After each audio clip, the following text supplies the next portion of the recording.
Valley Drama School would like to thank their wonderful students, their families, and the town of Wolfville for such a warm welcome into the community last year. We hope you enjoy our production of Romeo and Juliet and look forward to seeing you anon.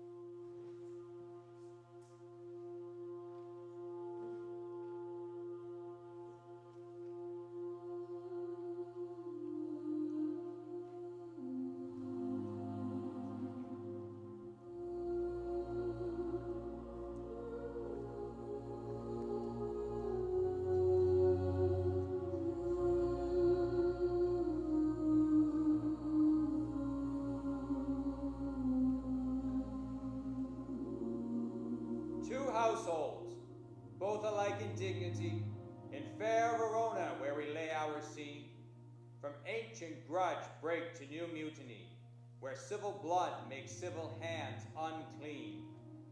From forth the fatal loins of these two foes, a pair of star-crossed lovers take their life, whose misadventured, piteous overthrows do with their death bury their parents' strife. The fearful passage of their death-marked love, and the continuance of their parents' rage, which but their children's death not could remove, is now the 2 hours' traffic of our stage. The which, if you with patient ears attend, what here shall miss, our toil shall strive to mend.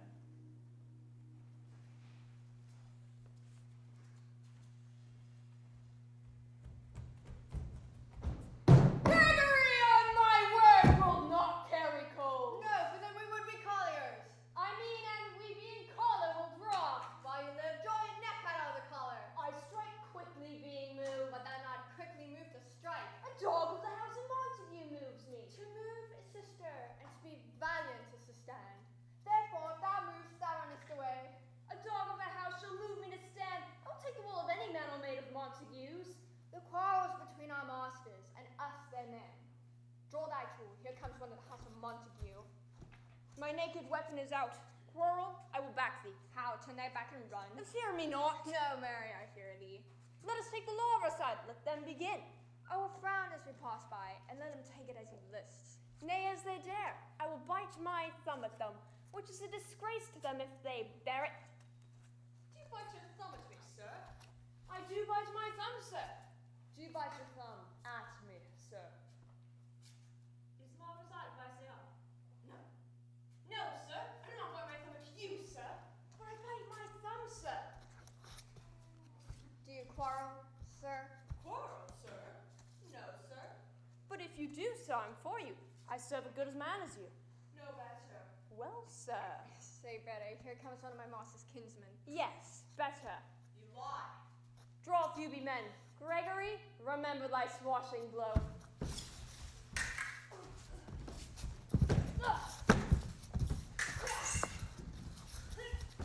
Fight! Fool! Put up thy swords, you know not what you do. What? Art thou drawn among these heartless hinds? Turn thee, Benvolio, and look upon thy death. I do but keep the peace. Put up thy sword, or manage to part these men with me. What? Drawn and talk of peace? I hate the word, as I hate hell, all Montagues, and thee. Have that, you coward!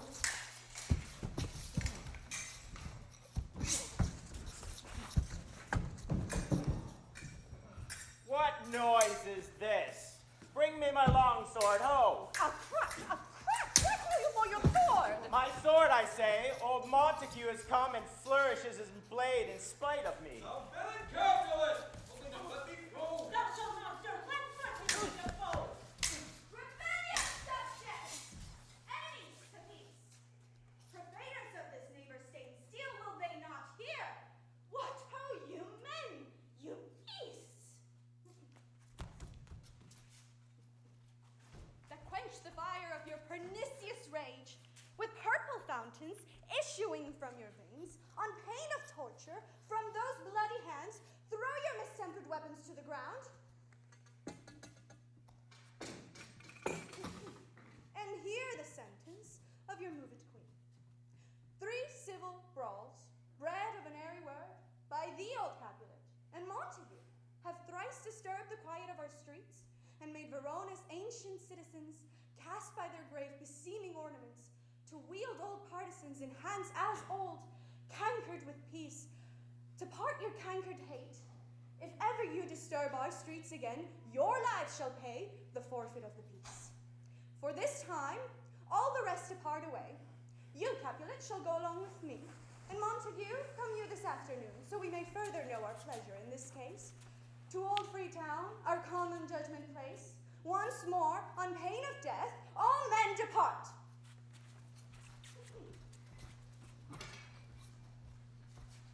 Who set this ancient quarrel to a broach? Speak, nephew. You by when it began? Here, with the servants of the adversary, and yours close fighting ere I did approach, I drew to part them, but in an instant came the fiery Tybalt, with his sword well prepared. And as he drew defiance to my ears, he swung his sword above his head and cut the winds. Who nothing heard him withal, hissed him in scorn.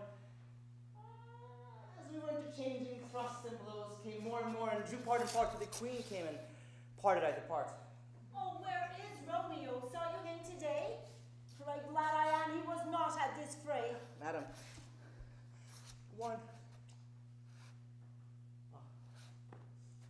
one hour before the worshipped sun peered forth the golden window of the east, a troubled mind drave me to walk abroad, and underneath the cover of sycamore, the western roots of the city side, so early walking did I see your son. Towards him I made, but he was ware of me, and he stole into the covers of the wood. I pursued my humor, not pursuing his, and gladly shunned who gladly ran away from me. Many a morning hath he there been seen with tears augmenting the fresh morning's dew, adding the cloud more clouds with his deep sighs. But also soon as the all-cheering sun should in the farthest east begin to draw the shady curtains from Aurora's bed, away from light steals home my heavy son, and shuts up his window, locks himself in his chamber, locks fair daylight out, and makes himself an artificial night. Black and pretentious must his humor prove, unless good counsel may the cause remove. My noble uncle, do you know the cause? I neither know it nor can learn of him. Have you importuned it by any means? Both by myself and many friends. Could we but learn from whence his sorrow grow, we would as willingly give cures know. See where he comes. No, you please, step aside. I'll know his grievance for much they deny it. Oh, would thou wert so happy by thy stay to hear true shriek. Come, madam, let's away. Good morrow, cousins. Day so young. 'Tis new past 9. I me sad hours seem long. Was that my father that went hence so fast? Yes, what sadness lengthens Romeo's hours. Not having that which having makes them short. In love. Out. Of love? Out of her favor where I am in. Ah, alas, that love so gentle in his view could be so rough and tyrannous and cruel. Alas, that love, whose view is muffled still, should without eyes see pathways to his will. Dost thou not laugh? No cause. I rather weep. Good-hearted what? At thy good heart's oppression. Such as love's transgression. Griefs of mine own lie heavy in my breast, which I will propagate to have pressed with more of thine.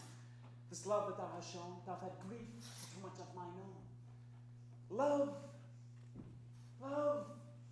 Love is a smoke raised with the fume of sighs, being purged of fire, sparkling in lovers' eyes, being vexed, a sea nourished with lovers' tears. What is it else? A madness most discreet, choking gall, and a preserving sweet. Farewell, my cousin. Soft, cousin. I'll go along, and if you leave me here, you do me wrong. Tut, I've lost myself. I'm not here. This is not Romeo. Some other way.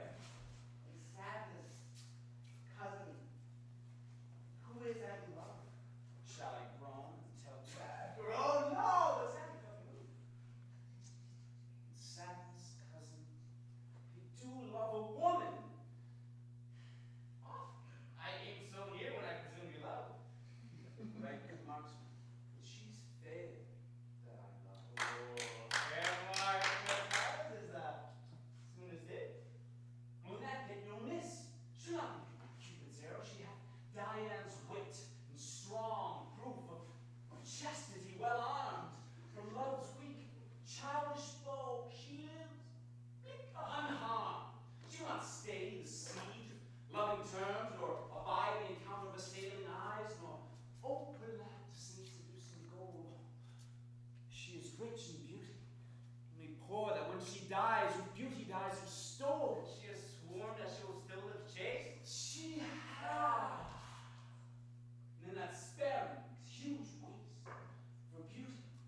Teach me how I should forget to think. By giving liberty unto thine eyes, examine other beauties. 'Tis the way to call hers exquisite. In question more, these happy masks that kiss fair ladies' brows, being black, put us in mind they hide the fair. He that is struck and blind cannot forget the precious treasure of his eyesight lost. Show me a mistress that is passing fair. What doth her beauty serve but as a note, where I may read who passed that passing fair? Farewell, Benvolio, thou canst teach me to forget. I'll pay that doctrine or else die in debt.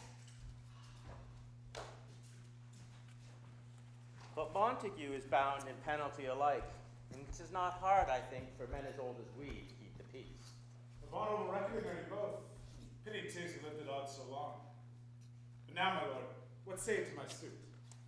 Saying o'er what I said before, my child is but a stranger to the world. Let 2 more summers wither in their pride, ere we may think her right to be a bride. Younger than she, a happy mother's maid. And too soon married are those so early made. The earth has swallowed up all thy hopes but she. She is the hopeful lady of my earth. But woo her, gentle Paris, give her heart. My will to her consent is but a part, and should she agree, within her scope of choice, lies my consent in fair according voice. This night I hold an old accustomed feast, in which I've invited many of those with whom I love, and you among the store. One more most welcome, make my numbers more. Come, go with me. Go, Sirrah, trudge about through fair Verona, and find the names whose are written here, and to them say, my house most welcome on their pleasure stay.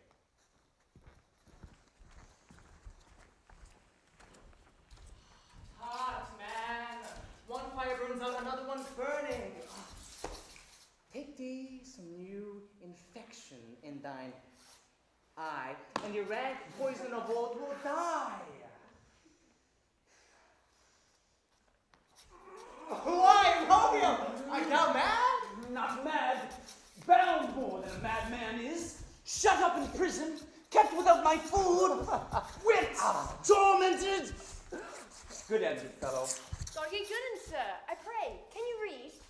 I mine own fortune and my misery. Perhaps you've learned with that book, but I pray you, sir, can you read anything you see? Aye, if I know the letters and the language. You say honestly, rest you, Mary. Stay, fellow, I can read.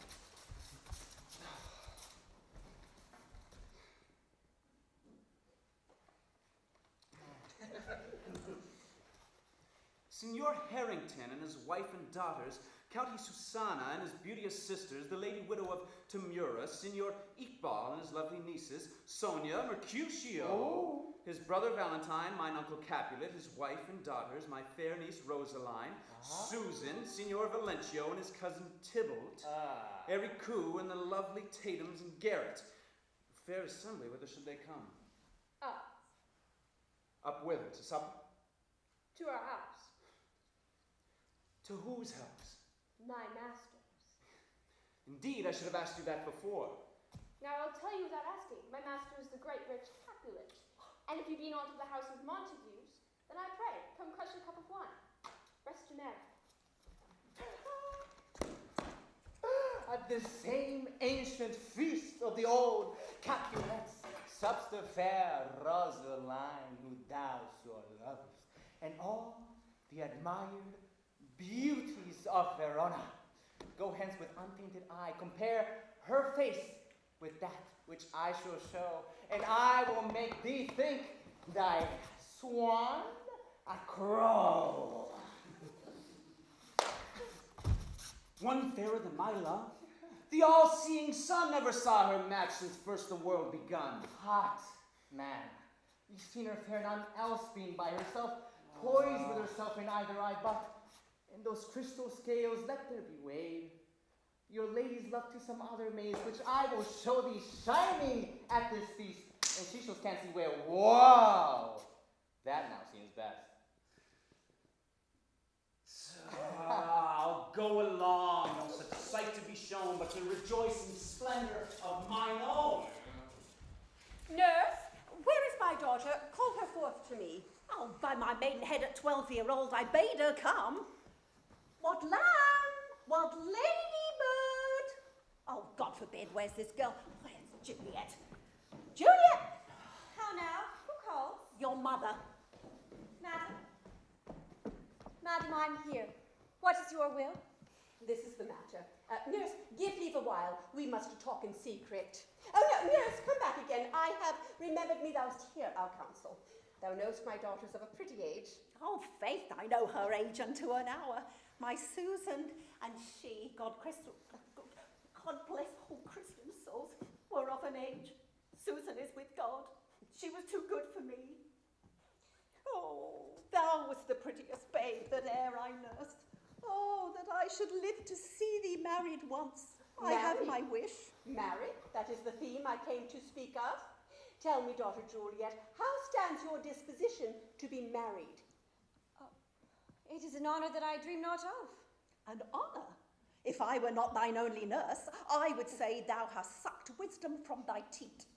Well, think of marriage now. Younger than you here in Verona, ladies of esteem are already made mothers. By my count, I was your mother much upon these years that you are now a maid. Thus then, in brief, the valiant Paris seeks you for his love. Oh, a man, young lady. Lady, such a man, as in all the world. Why, he's a man of wax. Verona's summer hath not such a flower. A flower, in faith, a very flower. What say you? Can you love the gentleman? You shall behold him tonight at our feast. Read o'er the volume of young Paris's face, and find delight rich there in beauty's pen. Examine all the married lineaments, and see how one another lends content. And what is obscured in this fair volume lies, find written in the margent of his eyes, this precious book of love, this unbound lover. To beautify him only lacks a cover. That book in many's eyes doth share the glory that in gold clasps locks in the golden story. So shall you share all he doth possess, by having him making yourself no less. No less, nay bigger. Women grow by men. What say you? Can you like of Paris's love? I'll look to like, if looking like you move, but no more will I endart mine eye than your consent gives strength to make it fly. Madam, the guests are come. Dinner is served up. We follow thee. Juliet, the county stays. Go, girl. Seek happy nights to happy days.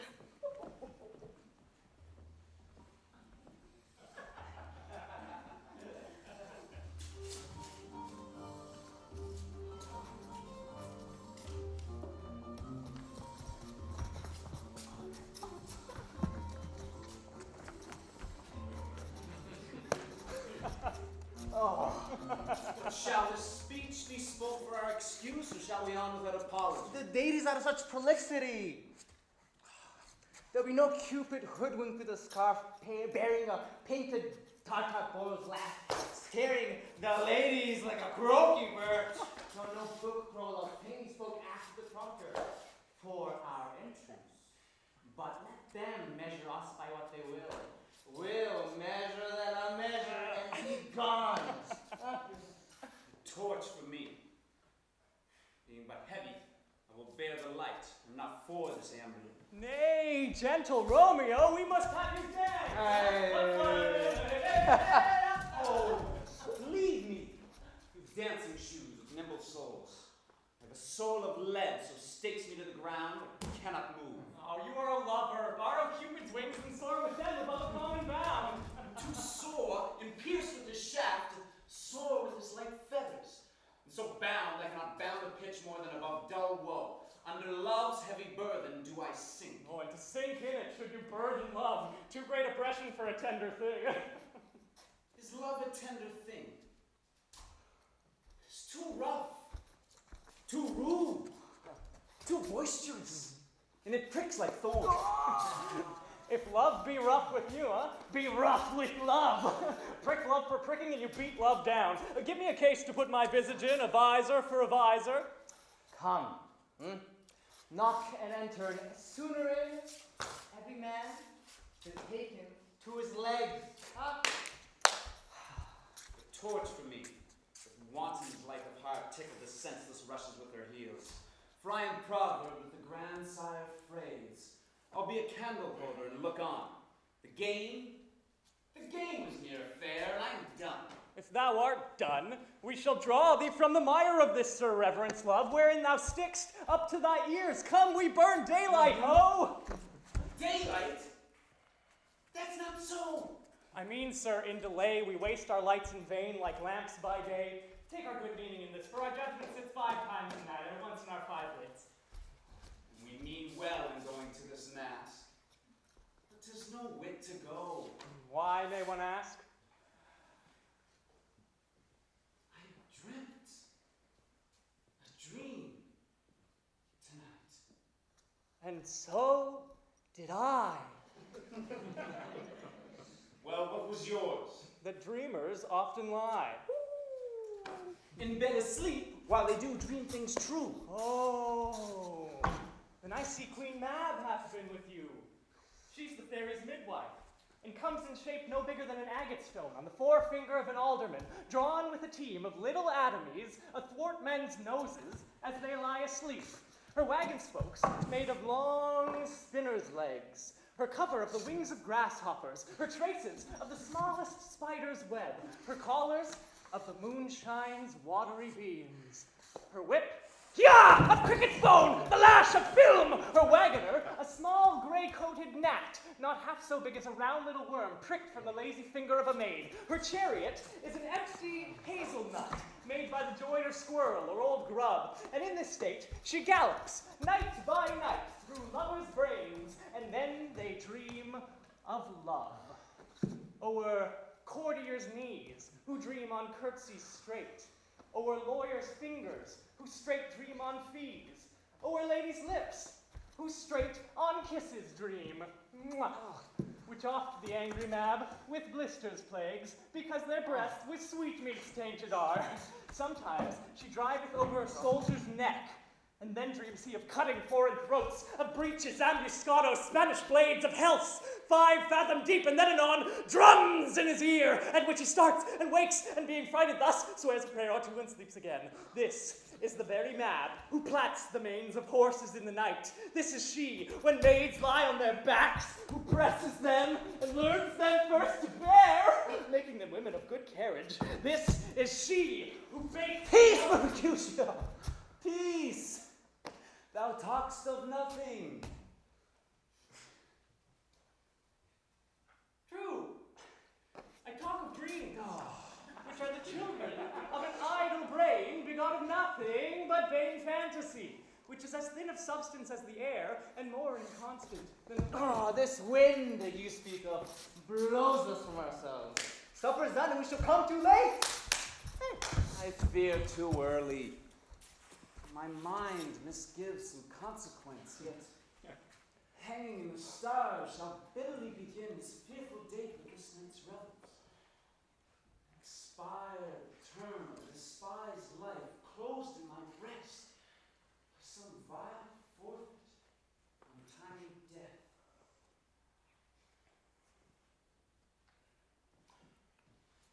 They have the steerage of my course. Direct my sail. On must be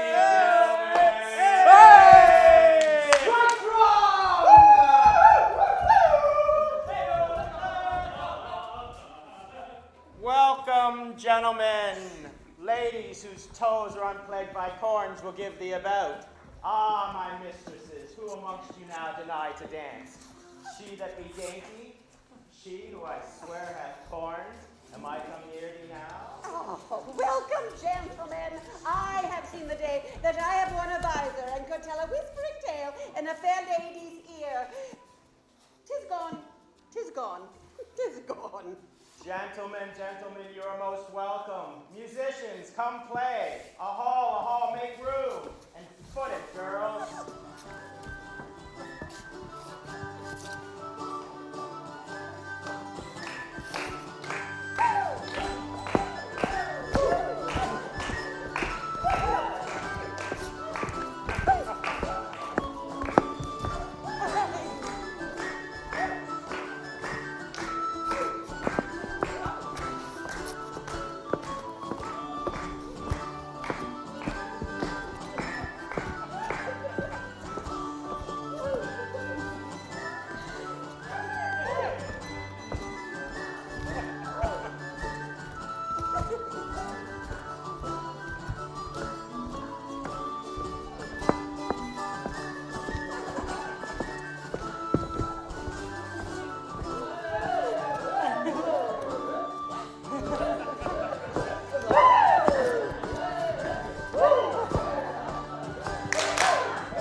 his voice should be a Montague.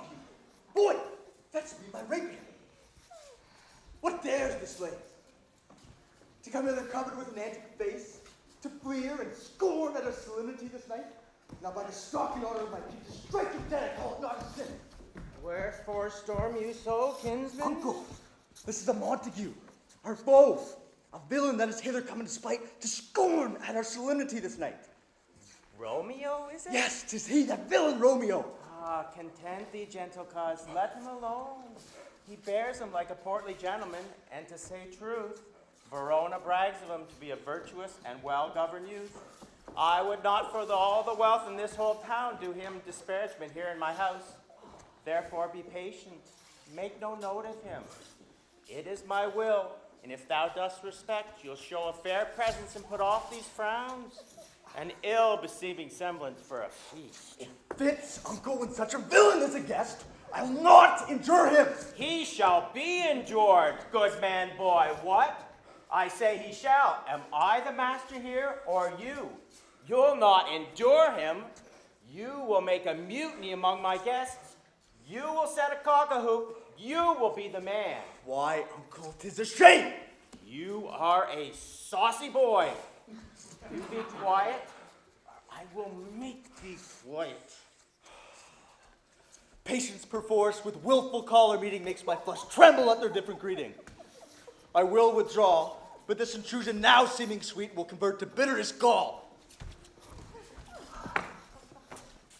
If I profane with my unworthiest hand this holy shrine, the gentle fine is this. My lips, two blushing pilgrims, ready stand to smooth that rough touch, the tender kiss. Good pilgrim, you do wrong your hand too much, which mannerly devotion shows in this. And saints have hands that pilgrims' hands do touch, but palm to palm is holy palmer's kiss. Not saints' lips, but holy palmers too. Aye, pilgrim lips that they must use in prayer. Well then, dear saint, let lips do what hands do. They pray, grant thou, lest faith turn to despair. The saints do not move, though grant for prayer's sake. And move not, while my prayer's effect I take.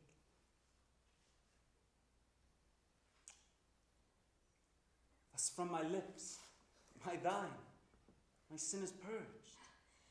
Then have my lips the sin that they have took. Sin from my lips, trespass sweetly urged. Give me my sin again.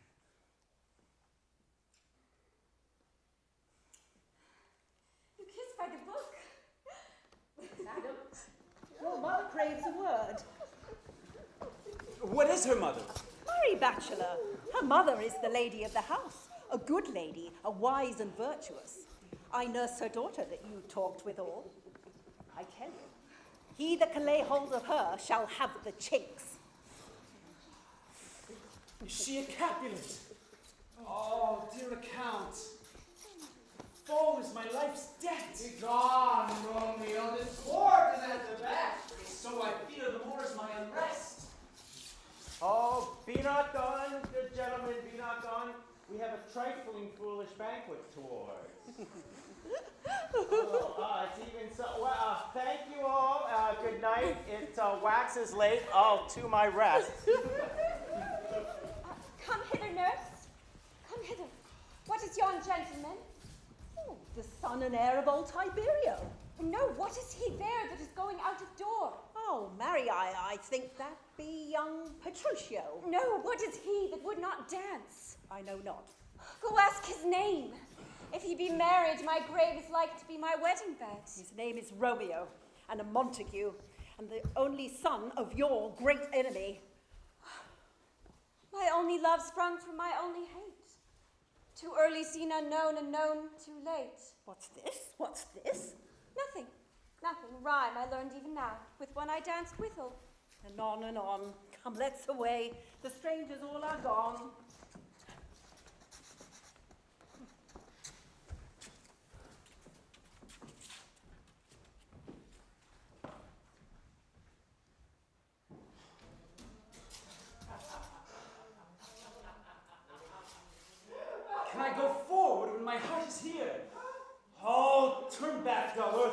sent her out.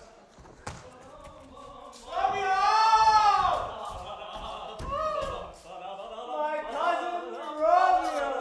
Oh, he is wise and on my life hath stolen him home to bed. He ran this way and leapt over this orchard wall. Mercutio! Nay, I'll conjure too. Romeo! Humors! Passion! Madman! Nothing! Appear thou in the likeness of a sigh.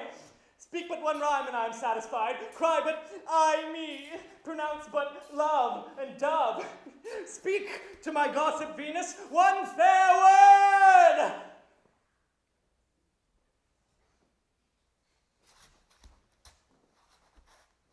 He heareth not. He moveth not. He stirreth not. The ape is dead, and I must conjure him.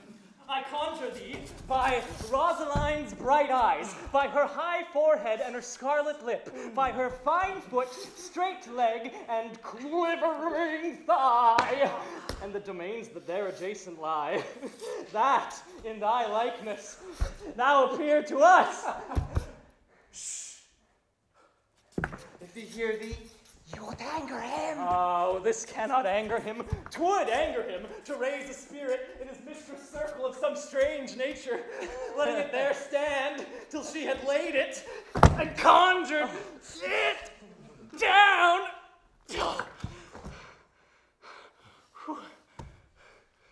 That were some spite. My invocation is fair and honest, and on his mistress' name I conjure only but to raise him up. Come, knock, and enter. He has hid himself among these trees to be consorted by this humorous night. Blind is his love, which beckons in the dark. If love be blind, love cannot hit the mark. Now will he sit under a medlar tree and wish his mistress were that kind of fruit as maids call medlars when they laugh alone. Oh, Romeo, that she were. Oh, that she were an open etc. And thou, a pauperate bear. Romeo!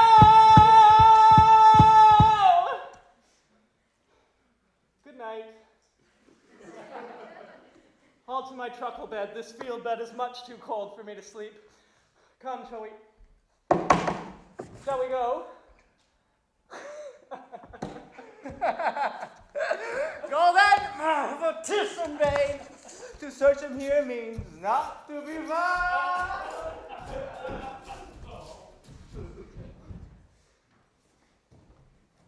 He jested scars and never felt a wound.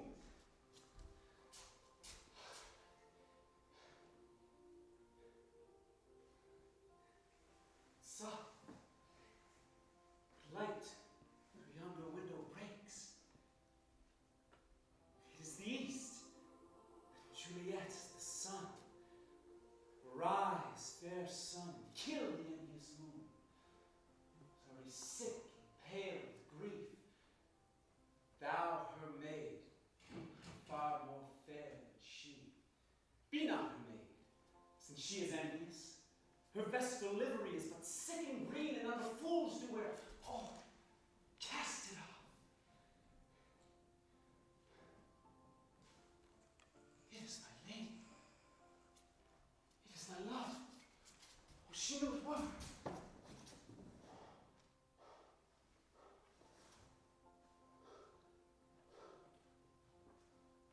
She speaks. It says nothing. What of that? Her eye discourses. I will go to it.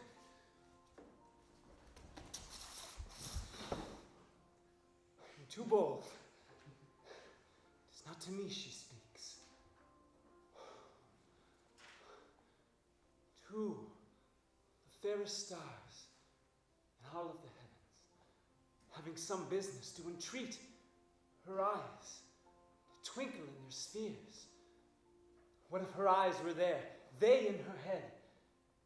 The brightness of her cheek would shame those stars, as daylight doth a lamp. Her eyes would through the airy region stream so bright that birds would sing and think it were not night. Oh, see how she leans her cheek upon that hand. To be a glove on that hand,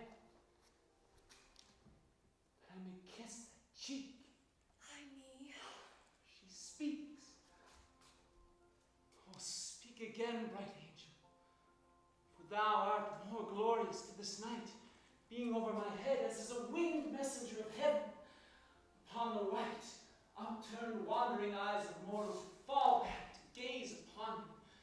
He who bestrides the lacy placing clouds and sails upon the bosoms of the air. Oh, Romeo, Romeo, wherefore art thou Romeo? Deny thy father and refuse thy name. Or, if thou wilt not, be but sworn my love, and I'll no longer be a Capulet. Shall I hear more? Shall I speak at this? 'Tis but thy name that is my enemy. Thou art thyself not a Montague. What's Montague? 'Tis nor hand, nor arm, nor face, nor foot, nor any other part belonging to a man.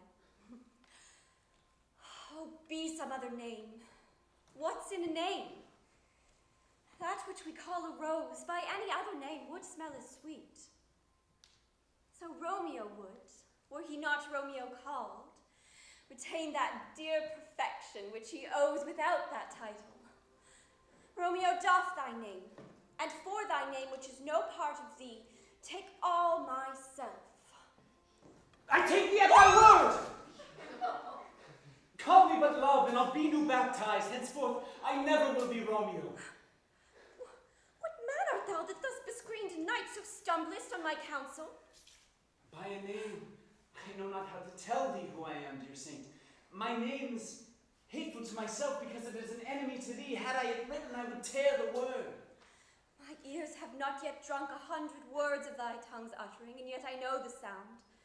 Art thou not Romeo, and a Montague? Neither, fair maid, if either thee dislike. How camest thou hither? Tell me, and wherefore? The orchard walls are high and hard to climb, and the place death, considering who thou art, if any of my kinsmen find thee here. With love's like wings that overperch these walls. For stony limits cannot hold love out, and what love can do that dares love attempt, therefore thy kinsmen are no let to me. If they do see thee, they will murder thee. Alack, there lies more peril in thine eye than in 20 of their swords.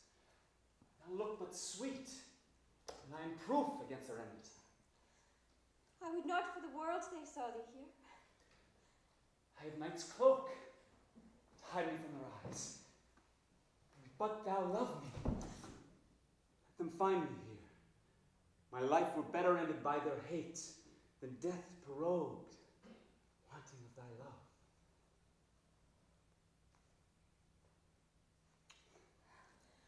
By whose direction foundst thou out this place? By love, who first did prompt me to inquire. He lent me counsel, and I lent him eyes. I am no pilot, but wert thou as far as that vast shore, washed with the farthest sea, I would adventure for such merchandise. Thou knowest the mask of night is on my face. Else would a maiden blush bepaint my cheek for that which thou hast heard me speak tonight. Dost thou love me? I know thou wilt say aye. But, gentle Romeo, if thou dost love me, pronounce it faithfully. Or, if thou thinkst I'm too quickly won, I'll frown and be perverse and say nay, so thou wilt woo. But else not for the world. In truth, fair Montague, I'm too fond, and therefore thou mayst think my behaviour light. But trust me, gentlemen, I'll prove more true than those that have more cunning to be strange. I should have been more strange, I must confess, but that thou overheardest ere I was ware my true love's passion, and therefore pardon me, and do not impute this yielding to light love, which the dark night hath so discovered.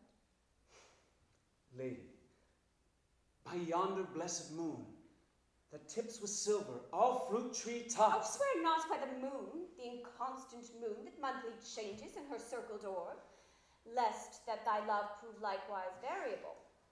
What shall I swear by? Well, do not swear, or if thou wilt, swear by thy gracious self, which is the god of my idolatry, and I'll believe thee.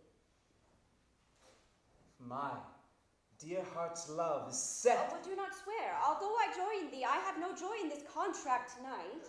It is too rash, too unadvised, too sudden, too like the lightning which doth cease to be ere one can say it lightens. Oh, sweet good night. This bud of love, by summer's ripening breath, may prove a beauteous flower when next we meet. Oh, good night. Sweet rest and repose come to thy heart as that within my breast.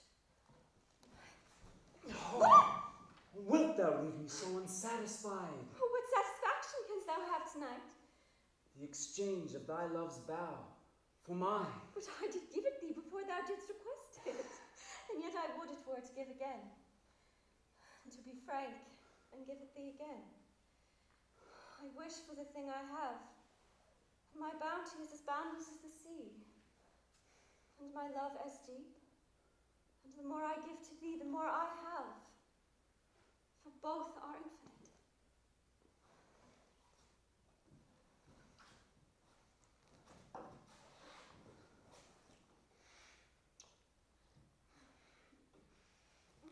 I hear some noise within.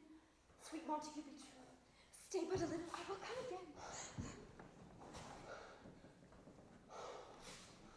Oh, blessed, blessed night. I am afeard, being a knight. This is all but a dream. Flattering, sweet, be substantial. 3 words, dear Romeo, and good night indeed. If thy bent of love be honourable, and thy purpose marriage, send me word tomorrow by one that I'll procure to come to thee, where and what time thou wilt perform the rite, and all my fortunes at thy foot I'll lay, and follow thee, my lord, throughout the world. Madam, I come anon, but if thou meanest not well, I do beseech thee. Madam, By and by I come to cease thy suit and leave me to my grief. Tomorrow will I send. So thrive my soul. 1,000 times good night. 7 times the worse. To want thy light. Romeo? My dear. At what o'clock tomorrow shall I send to thee? The hour of 9. I will not fail. 'Tis 20 years till then. I forgot why I did call thee back. Let me stand here till thou remember it.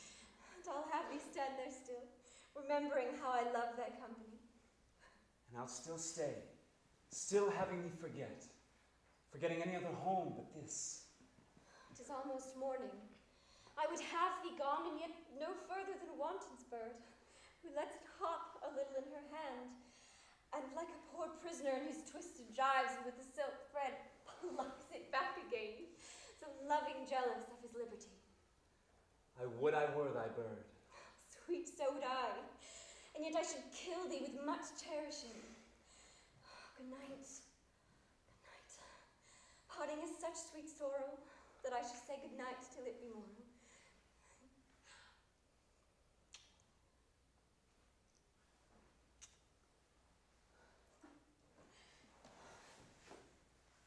Sleep dwell upon thine eyes. Peace in thy breast. Would I were sleep, so sweet to peace and rest. Hence will I, to my ghostly friar's cell, his dear help to crave, my dear hap to tell.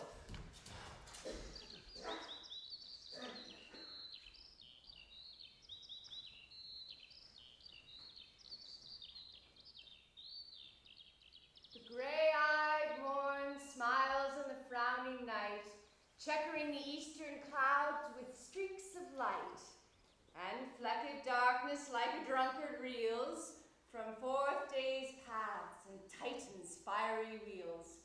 Now ere the sun advance his burning eye, the day to cheer and night's dank dew to dry, I must upfill this osier cage of ours with baleful weeds and precious juiced flowers. So mickle is the powerful grace that lies in herbs, plants, stones, and their true qualities. For not so vile that on the earth doth live, but to the earth some special good doth give. Virtue itself turns vice, being misapplied, and vice sometimes by actions, well, dignified. Within the infant rind of this small flower, poison hath residence, and medicine power. Two such opposed kings encamp there still, in man as well as herbs, grace and rude will. Good morrow, friar. Benedicte, what early tongue so sweet saluteth me? Young son is Argus a distempered head, so soon to bid good morrow to thy bed. Care keeps his watch in every old man's eye, and where care lodges, sleep will ne'er lie.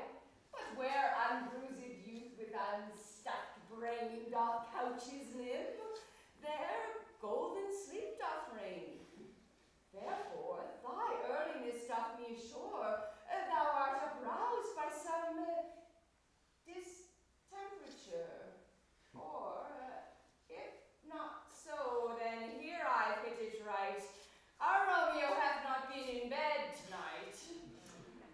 That last is true. The sweeter rest was mine. God pardon sin. Was that with Rosaline? Rosaline, my ghostly friar, no. I forgot that name, and that name's woe. That's my good son. Then where hast thou been then? Oh, tell me, ere thou ask me it again. I was feasting with mine enemy, where on a sudden one hath wounded me. That's by me wounded. Both our remedies within thy help and holy physics lies. I bear no hatred, blessed friar, for lo, my intercession likewise steads my foe. Be plain, good son, and homely in thy drift. Riddling confession finds but riddling shrift. Then plainly know. My dear heart's love is set on the fair daughter of rich Capulet. As mine on hers, so hers is set on mine. In our combined, sin but thou must combine with holy marriage. When and how and where we met, we wooed and made exchange of thou. I'll tell thee as we pass, but this I pray, that thou consent to marry us today. Holy Saint Francis! Oh, what a change is here! Is Rosaline that thou did love so dear, so soon forsaken? Oh, young men's love then lies not truly in their hearts, but in their eyes. Jesu Maria, what a deal of brine hath washed thy sallow cheeks for Rosaline? Thou chides me off for loving Rosaline. Ah, for doting, not for loving pupil mine. That's me very low. Oh, not in a grave to lay one in, another out to have. I pray thee, chide not. She whom I love now, doth for grace and for love allow.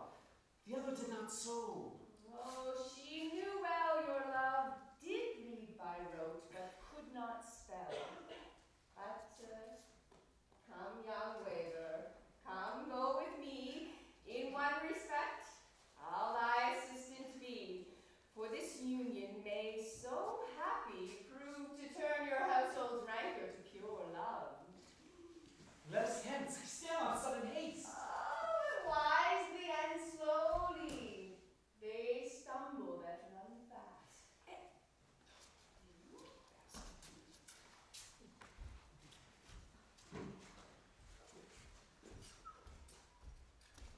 Where the devil should this Romeo be? Came he not home tonight?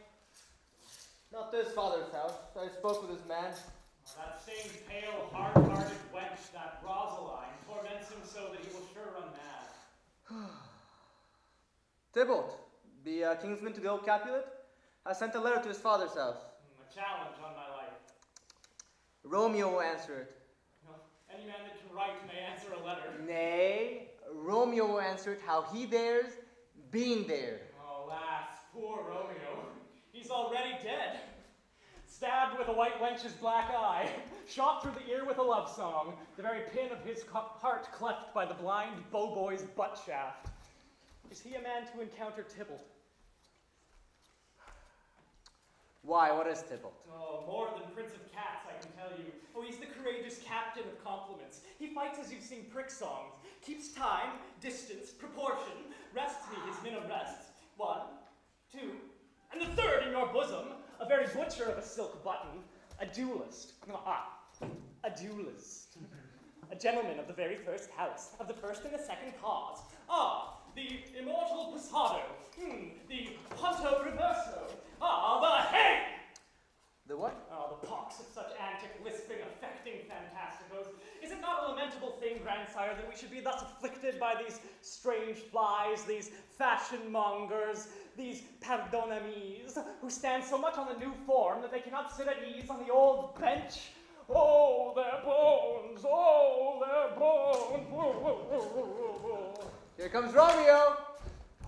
Hey, here comes Romeo! Oh, without his roe, like a dried herring. Oh, flesh, how art thou fishified?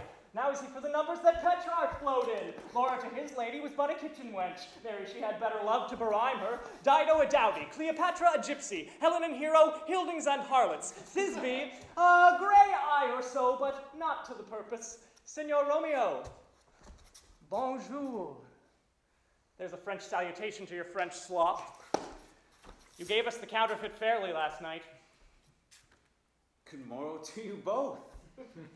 What counterfeit did I give you? The slip, sir. The slip. Can you not conceive? Pardon, good Mercutio. My business was great. And in such a case as mine, a man may strain courtesy. That's as much as to say, a case such as yours constrains a man to bow in the hams. Meaning to curtsy. Oh, thou hast most kindly hit it. A most courteous exposition. Nay, I am the very pink of courtesy. Pink for flower. Right? Well, then is my pump well flowered. Oh, well said. Follow me this jest now till thou hast worn out thy pump, that when the single soul of it is worn, the jest may remain, after the wearing, solely singular. A single-souled jest, solely singular for the singleness. Why, is this not better now than groaning for love? Now art thou sociable, now art thou Romeo. Now art thou what thou art by art as well as by nature. For this dribbling love is like a great natural. It runs lolling up and down to hide his bauble in a hole. Stop there. Stop there. Oh, thou desirest me to end in my tail against the hair? Thou wouldst else have made thy tail large. Oh, thou art deceived. I would have made it short, for I had come to the full depth of my tale, and indeed meant to occupy the argument no longer. Here's good to hear. Oh, a sail! Too assuredness. Peter? Anon. My fan, Peter. To hide no face, good Peter, for the pan is the fairer of the two. Goddy good morrow, gentlemen. Oh, Goddy good end, fair gentlewoman. Is it God end? Oh, 'tis no less, I tell you, for the body hand of the dial is now upon the prick of noon. Out upon you. What man are you? One gentlewoman that God hath made himself to mar. By my troth, it is well said. For himself to mar, quoth it.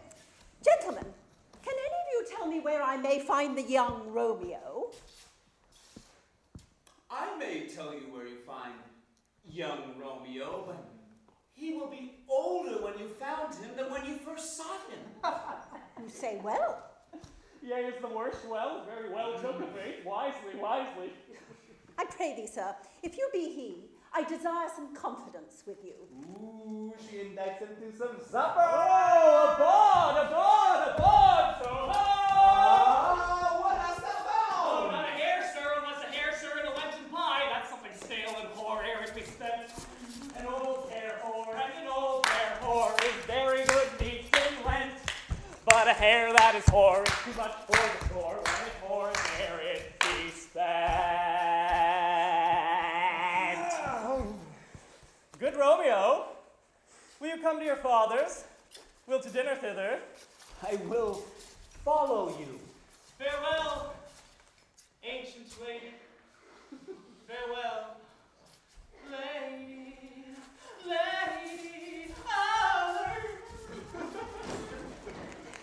Marry, farewell. I pray thee, sir, what saucy merchant was this that was so full of his roguery? One gentlewoman that loves to hear himself talk and would stand more to speak in a minute than he would to in a month. If he say anything against me, I'll take him down, and we're lustier than him, and 20 such jacks. And if I cannot, I'll find those that shall. I'm none of his flirt gills, I'm none of his game-mates. And thou should stand by too, and suffer every knave to use me at his pleasure? I saw no man use you at his pleasure. If I had my weapon quickly should have been out, I warrant you. I dare draw as soon as another man, if I see occasion in good quarrel, and the law of my side. Poor God, I'm so vexed that every part about me quivers. I pray thee, sir, a word. As I told you, my young lady bade me inquire you out. And what she bade me say, I shall keep to myself. But first, let me tell ye, if ye should lead her into a fool's paradise, as they say, it would be a very gross kind of behaviour, as they say. For the gentlewoman is young, and therefore, if ye should double deal with her, it would be truly a very unkind thing to offer any gentlewoman, and very weak dealing. Good nurse, I do protest. Please commend me to thy lady. Oh, good heart, and in faith I will tell her as much. Lord, Lord, she will be a joyful woman. Good nurse, what wilt thou tell her? Thou dost not mark me. I will tell her, sir, that you do protest, which as I take it is a very gentlemanlike offer. Bid her devise some means to come to Shrift tomorrow afternoon, and there, at Friar Lawrence's cell, she shall be shrived and married. Here is for thy pains. Oh, no, truly, sir, not a penny. Go to, I say you shall. This afternoon, she shall be there. Oh, sir, my mistress is the sweetest lady. Lord, Lord, when 'twas a little prating thing. Oh, there's a nobleman in town, one Paris, who fain lay nigh for board. But she, sweet soul, would as lief see a toad, a very toad, as see him. I anger her sometimes and tell her that Paris is the properer man. But when I say so, I warrant you, she turns as pale as any clout in the versal world. Sweet nurse, commend me to thy lady. Aye, sir, 1,000 times. Peter! Anon. Take my fan and go before, and apace.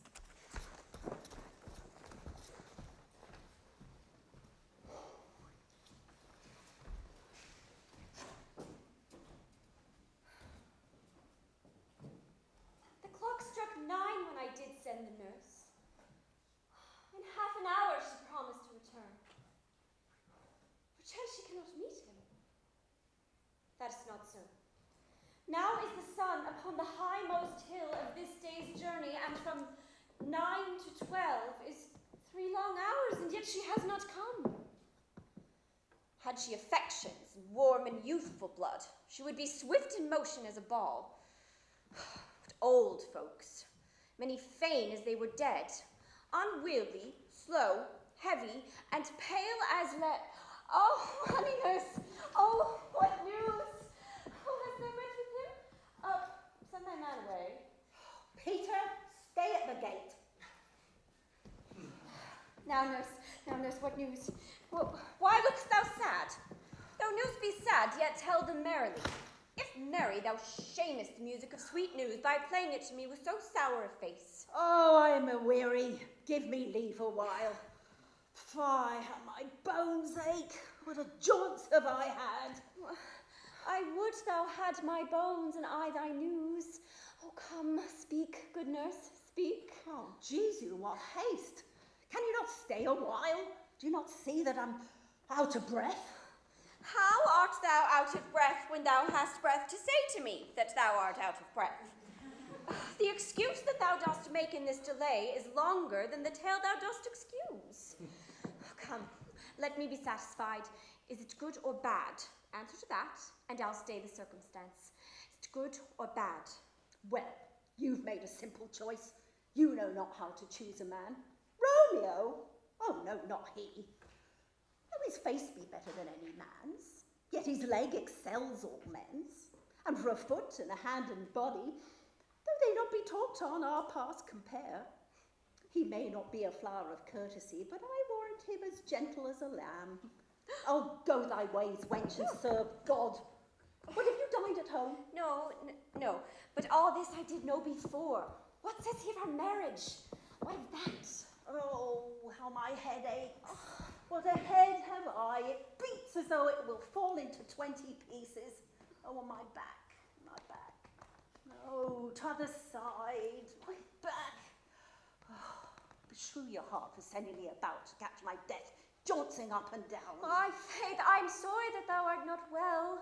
Oh, sweet nurse, come tell me, what says my love? Your love says, like an honest gentleman, and a courteous, and a kind, and a handsome. Where's your mother? Where's my mother? Why, she is within. Where should she be? How oddly thou repliest. Your love says, like an honest gentleman. Where is your mother? Oh, God's lady dear, are you so hot? Come up, I trow. Is this a poultice for my aching bones? Henceforth, do your messages yourself. Oh, here's such a coil. Come tell me, what says Romeo? Have you got leave to go to shrift today? I have. Then hie ye hence to Fra Lawrence's cell. There stays a husband to make you a wife. Now comes the wanton blood up into your cheeks. They'll be in scarlet straight at any news. Hie ye to church, go. I'll to dinner, hie ye to the cell. Oh, hie to high fortune, honest nurse. Farewell.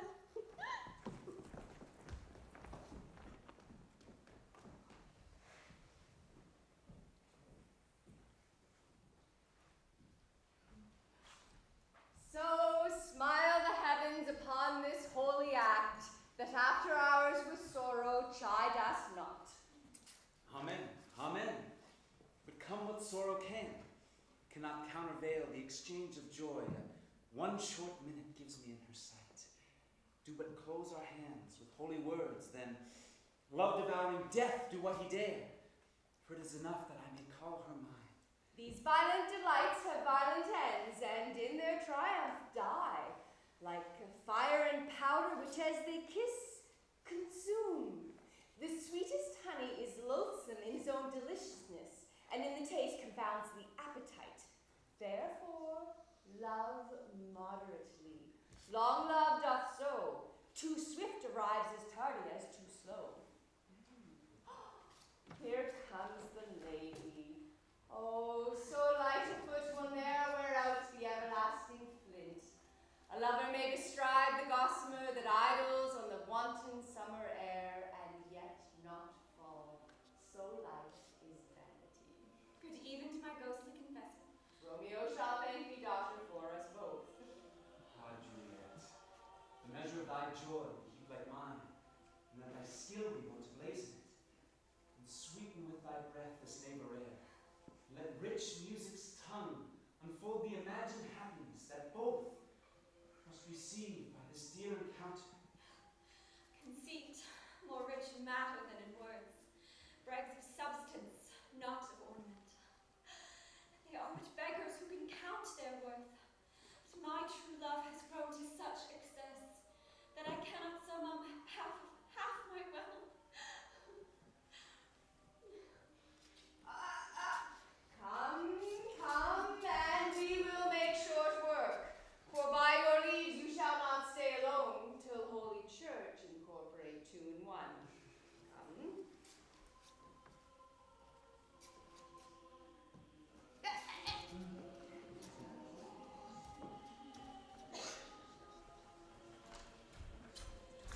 I pray thee, good Mercutio, let's retire. The day is hot, these Capulets are abroad, and if we shall meet, we shall not escape abroad. For these hot days is the mad blood boiling. Oh, thou art like one of those fellows that when he enters the confines of a tavern, claps me his sword upon the table and says, God, send me no need of thee, and then, by the operation of the second cup, draws upon the drawer, when indeed there is no need. Am I like such a fellow? Oh, thou art as hot a jack in thy moods as any a man in Italy, and as soon moved to be moody, and as soon moody to be moved. By my head, here come the Capulet. Oh, by my heel, I care not. Follow me close, for I will speak to them. Gentlemen, good end. A word with one of you. Oh, and but one word with one of us. Couple it with something. I'm making a word and a blow. You shall find me apt enough for that, sir, and you will give me occasion. Well, can you not take some occasion without giving? Mercutio, thou consortest with Oh, Romeo. consort! What, thou dost make us minstrels? And thou dost make minstrels of us, look to hear nothing but discords. Here's my fiddlestick, here shall make you dance. Zoons, consort. We speak in the public haunt of men, either withdraw unto some private place, or reason coldly of our grievances, or else depart. For here all eyes gaze on us. Men's eyes were made to look, and let them gaze. I will budge for no man's pleasure eye. Well, peace be with you, sir. Here comes my man. Oh, but I'll be hanged, sir, if you wear your livery. Mary, go before the field. Your worship, in that sense, can call him man. Romeo, the love I bear thee can afford no better term than this. Thou art a villain. Tybalt, the reason that I love thee doth much excuse the appertaining rage to such a greeting. Villain I am none, therefore farewell, I see thou snow me not. Wait, you shall not excuse the injuries that thou hast done me, therefore turn and draw.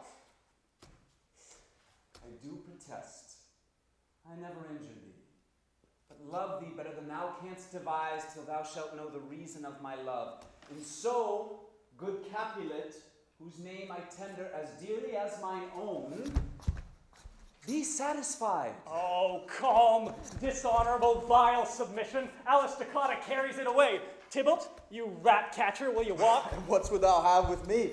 Oh, good king of cats. Nothing but one of your 9 lives, that I mean to make bold withal. And as you shall use me hereafter, dry beat the rest of the 8. Will you pluck your sword out of his pilcher by the ears? Make haste, lest mine be about your ears ere it be out. Time for you. Good Mercutio, put thy rapier up. Oh, come, sir, your passado. Mercutio. Oh! Tybalt. For shame, gentlemen. Tybalt, Mercutio. It's not clear enough. The queen hath expressly forbid banning. There is no strikes in Verona street. Mercutio, hold thy blade. Tybalt, Mercutio. Oh, I'm hurt. Plague on both your houses. It's bad. Is he gone and hath nothing? Art thou hurt? Aye, scratch. Mary, 'tis enough. Where's my page? Go, villain, fetch a surgeon. Courage, man, the hurt cannot be much. Nay, 'tis not so deep as a well, nor so wide as a church door. 'Tis enough. 'Twill serve. Ask for me tomorrow, and you shall find me a grave man. I peppered, I wore it through this world. A plague on both your houses!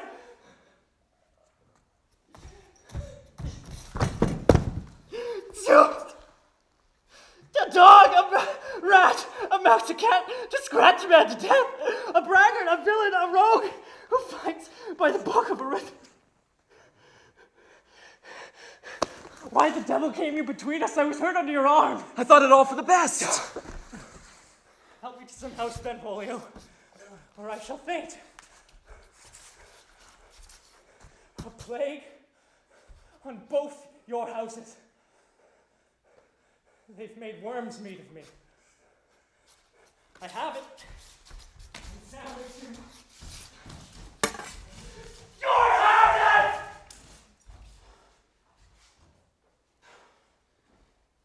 Gentlemen, Queen's near ally. Got this mortal very hurt. My very friend. My reputation stained with Tybalt's slander. Tybalt. An hour hath been my kinsman. Oh. Juliet. Your beauty hath made me effeminate. And softened valor's steam. Romeo! Oh, Romeo. Mercutio's dead. whose gallant spirit has aspired to clouds, which too untimely did scorn this earth. From this day's black fate hath more days to pen. This was the woe that others must end. Here comes the furious Tybalt back again. Alive, and in triumph, with Mercutio slain. Away to heaven, respective lenity, and let fire-eyed fury be my conduct now. Now, Tybalt, take the villain back again that late thou gavest me, for Mercutio's soul is but a little way above our heads, staying for thine to keep him company. Either thou, or I, or both must go with him. It was thou wretched boy that did exhort him here. Shout with him, man. This shall determine that.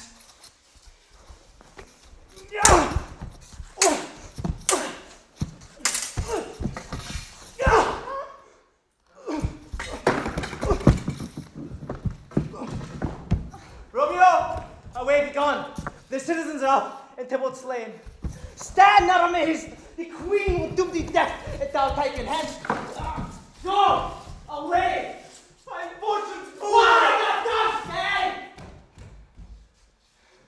Which way ran he that killed Mercutio? Tybalt, that murderer, which way ran he? There lies that Tybalt. Up, sir, go with me. I charge thee in the queen's name, obey! Where are the vile beginners of this fray?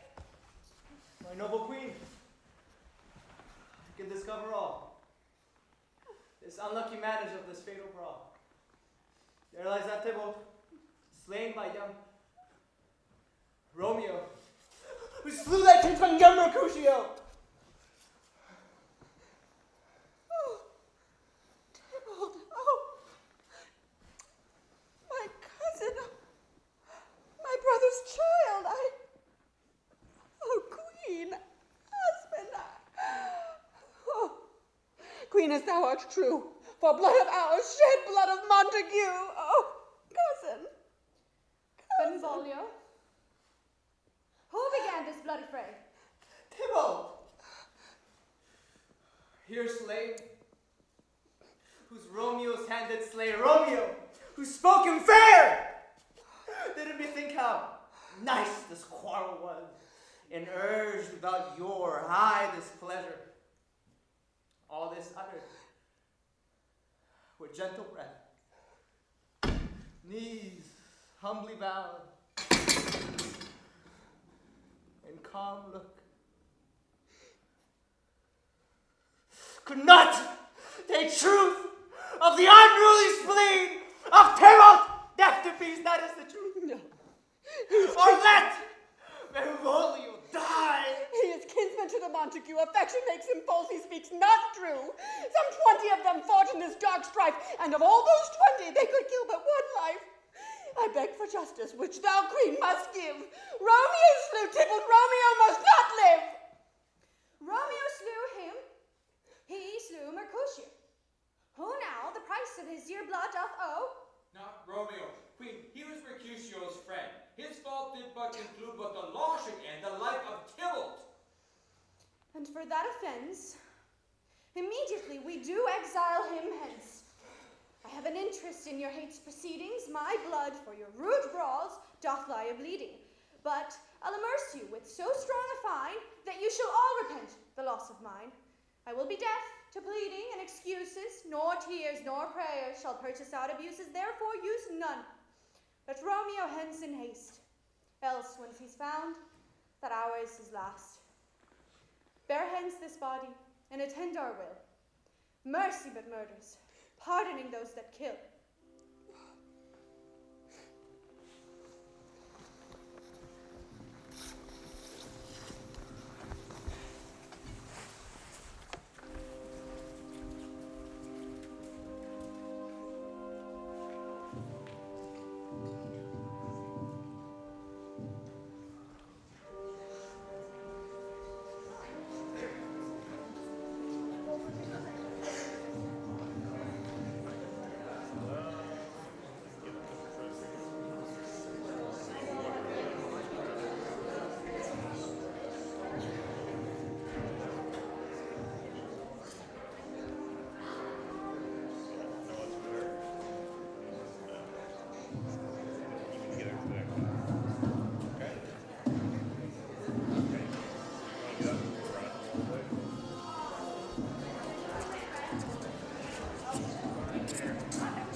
Come night, come Romeo, come thou day and night, for thou wilt lie upon the wings of night, whiter than new snow upon a raven's back. Come, gentle night, come loving black-browed night, give me my Romeo, and when he shall die, take him and cut him out in little stars, and he will make the face of heaven so fine that all the world will be in love with night and pay no worship to the garish sun. Oh, I have bought the mansion of a love, but not possessed it. And though I am sold, not yet enjoyed. Oh, so tedious is this day as is the night before some festival to an impatient child who hath new robes and may not wear them. Oh, here comes my nurse, and she brings news, and every tongue that speaks but Romeo's name speaks heavenly eloquence. Now, nurse, what news? Why dost thou wring thy hands? Oh, well, a day, he's dead, he's dead, he's dead. We are undone, lady, we are undone. Alack, the day, he's gone, he's killed, he's dead. Heaven be so envious. Romeo can, but heaven cannot. Oh, Romeo, Romeo, whoever would have thwarted Romeo. What devil art thou that dost torment me thus? This torture should be roared in dismal hell. Hath Romeo slain himself? If he be slain, say I, or if not, no. Brief sounds determine my weal or woe. I saw the wound, I saw it with mine eyes. Oh, God save the mark on here on his manly breast. A piteous corse, a bloody piteous corse, pale, pale as ashes. Oh, I swoonded at the sight. Oh, break my heart. Poor bankrupt, break it once. To prison eyes ne'er look on liberty, and vile earth to earth resign, end motion here, and thou and Romeo press one heavy bier. Oh, Tybalt, Tybalt, the best friend that I had. Oh, honest Tybalt, oh, courteous gentleman, to think that I should live to see thee dead. What storm is this that flows so contrary? Is Romeo slaughtered, and is Tybalt dead? Oh, my dear loved cousin and my dearer lord. Well then, dreadful trumpets sound the general doom, for who is living if those two are gone? Tybalt is gone, and Romeo is banished. Romeo that killed, he is banished. Oh God, did Romeo's hand shed Tybalt's blood? It did, alas the day, it did.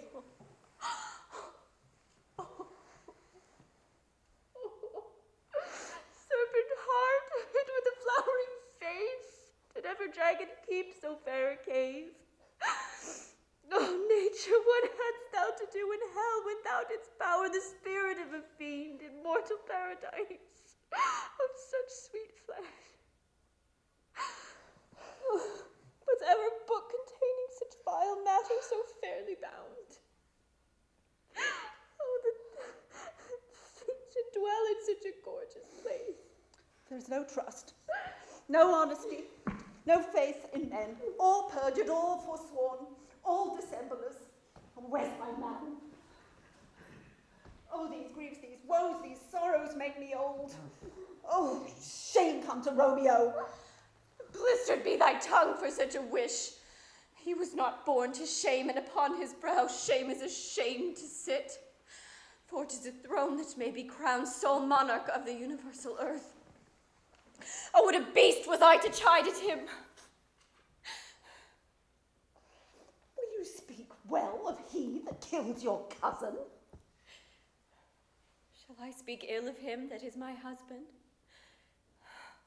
Oh, poor my lord, what tongue shall smooth thy name when I, thy 3 hours' wife, have mangled it? But wherefore, villain, didst thou kill my cousin? Back, foolish tears, back to your native springs. Your tributary drops belong to woe, which you mistakenly offer up to joy. My husband lives, that Tybalt would have slain, and Tybalt's dead, that would have slain my husband. All this is comfort. Wherefore weep I then?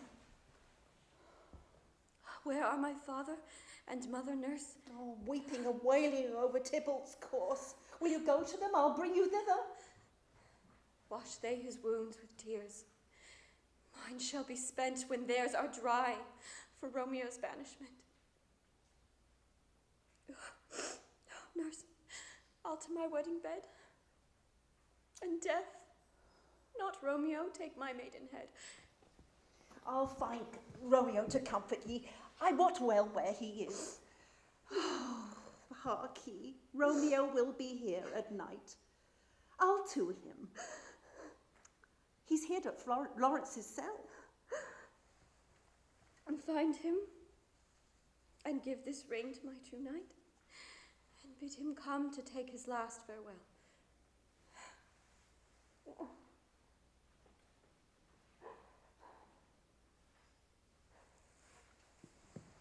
Romeo, come forth, thou fearful man.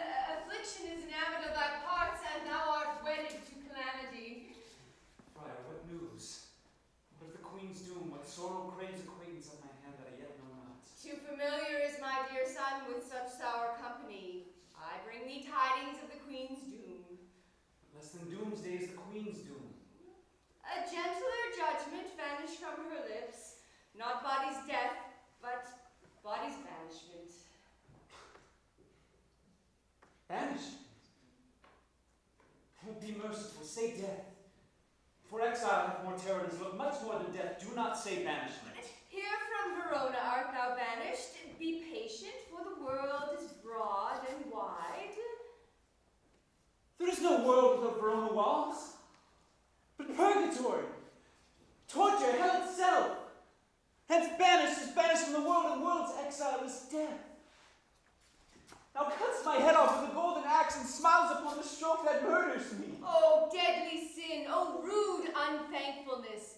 Thy fault our law calls death, but the kind queen, taking thy part, has rushed aside the law and turned thy black word death to banishment. This is dear mercy, and thou seest it not. 'Tis torture, not mercy. Heaven is here, where Juliet lives, and every cat and dog and little mouse and every little unworthy thing may look on her, but Romeo may not, because Romeo is banished. Thou fond madman, hear me but speak a word. Wilt thou speak of banishment? I'll give thee armor to keep off that word. Adversity's sweet milk to comfort thee, though thou art banished. Though thou art banished. Hang up philosophy. Unless philosophy can make a Juliet, displant a town, reverse a queen's doom, it helps not, it prevails not, talk no more. Oh, then I see that madmen have no ears. How should they when wise men have no eyes? Let me dispute with thee of thy estate. Thou canst not speak of what thou dost not feel. Wert thou as young as I, but an hour married, Tybalt slain, then might thou speak, then might thou tear their hair and throw thyself upon the ground as I do now, taking the measure of an unmade grave. Arise, one knocks. Good Romeo, hide thyself. Hark, how they knock. Who's there?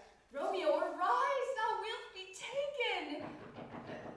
Stay a while. Stand up. Run to my study. By and by. Oh, God's will, what simpleness is this? I come. Who knocks so hard? Whence come you? What's your will? Let me come in and you shall know my errand. I come from Lady Juliet. Oh, welcome then. Oh, holy friar. Oh, tell me, holy friar, where is my lady's lord? Where is Romeo? There on the ground with his own tears made drunk. Oh, he is even in my mistress's case, just in her case. Woeful sympathy, piteous predicament. Even so lies she, blubbering and weeping, weeping and blubbering. Oh, stand up and be a man. For Juliet's sake, rise and stand. Why should you fall into so deep an hole? Oh, nurse! Oh, sir, death's the end of all. Spakest thou of Juliet? How is it with her? She not think me an old murderer? How is she? Where doth she? What says my concealed lady to our cancelled love? Oh, she says nothing, sir, but weeps and weeps, and then falls down on her bed, and then starts up, and on Tybalt calls, and on Romeo cries, and then falls down again. As if that name did murder her very kinsman. Oh, tell me, friar, tell me, in what vile part of my anatomy doth my name lodge, so that I may sack the hateful mansion? Hold thy desperate hand. Art thou a man? Thy form cries out thou art, thy tears are womanish. Thy wild acts denote the unreasonable fury of a beast. Oh, thou hast amazed me. By my holy order, I thought thy disposition better tempered.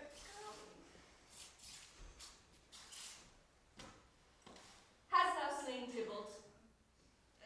Wilt thou slay thyself, and slay thy lady that in thy life lives by doing damned hate upon thyself? Oh, what roused thee, man?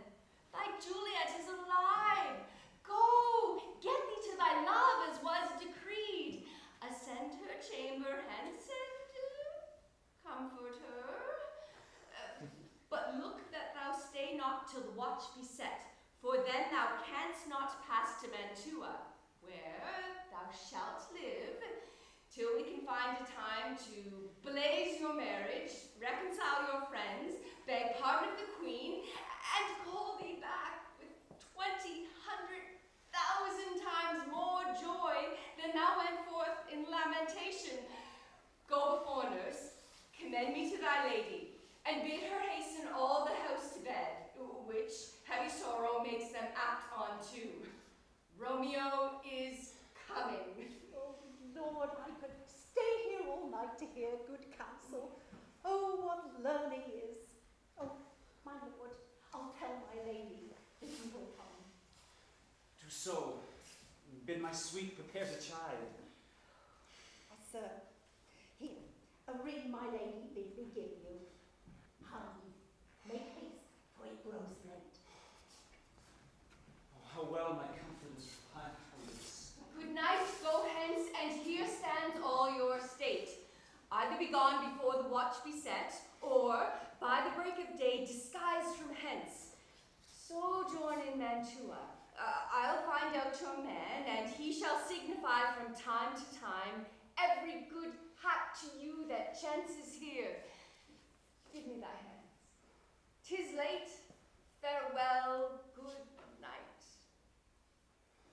'Tis but a joy that calls out on me. 'Twere grief to be so brief to part with me. Farewell.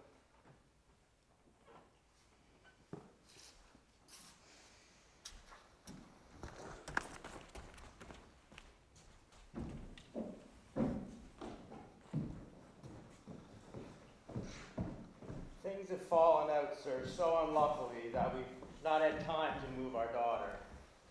Look you, she loved her kinsman Tybalt dearly, and so did I. Well, we were born to die. She'll not be down tonight, 'tis late, but for your company I would have been in bed an hour ago. These times of woe afford no time to woo. Madam, good night. Commend me to your daughter. I will, and know her mind early tomorrow. Tonight she is mute up to her heaviness. Sir Paris, I'll make a desperate tender of my child's love, and I think she will be ruled in all respects by me. Nay, more, I doubt it not. Wife, go to Juliet ere you go to bed, and acquaint her here of my son Paris's love, and bid her mark you me on Wednesday next. But soft, what day is it today? Monday, Lord. Wednesday's too soon. Thursday. Yeah, let it be Thursday. She shall be married to this noble earl. My lord, I would that Thursday were tomorrow. Well then, get ye gone, or Thursday be it so. Wife, go to her and prepare her up against this wedding day. Farewell, my lord.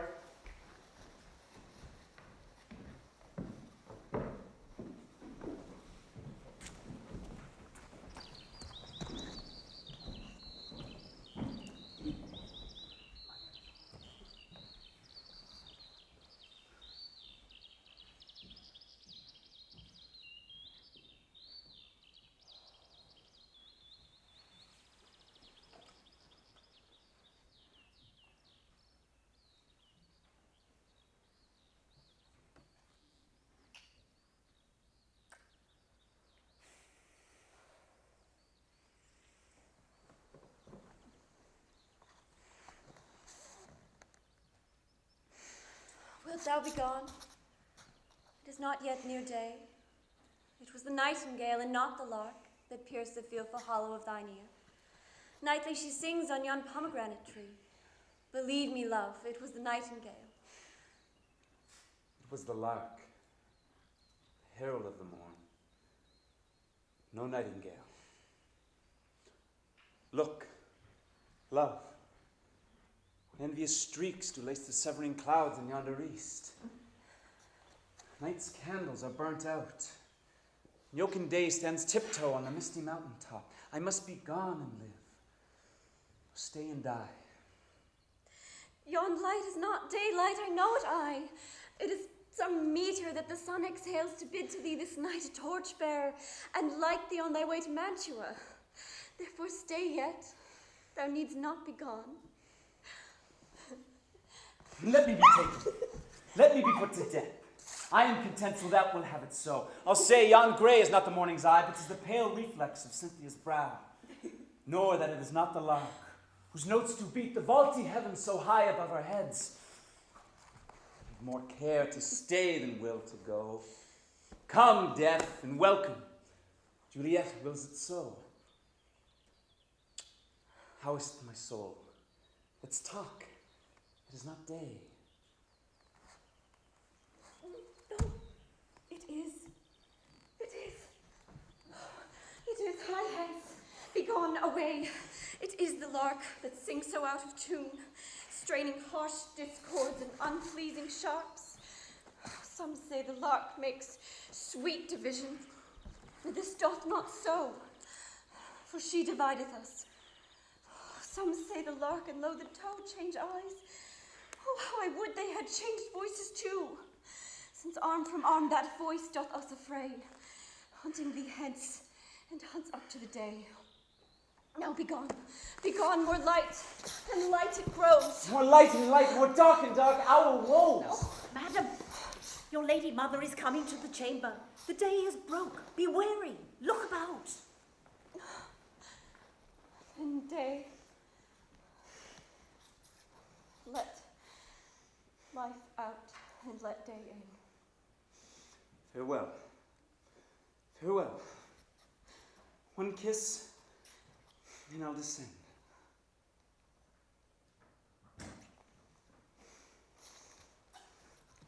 Art thou gone so, my lord, my love, my friend?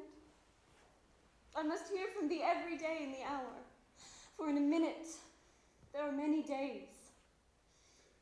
Oh, by this account, I shall be much in years ere again I behold my Romeo. I will omit no opportunity to convey my greetings, love, to thee. Thinkst thou we shall ever meet again? I doubt it not. And in time, all these woes shall serve as sweet discourses in our time to come. Methinks I see thee, thou art so low, as one dead in the bottom of a tomb. Either my eyesight fails, or thou lookest pale. Believe me, love, my eyes so do you. Dry sorrow drinks our blood. Adieu. Adieu.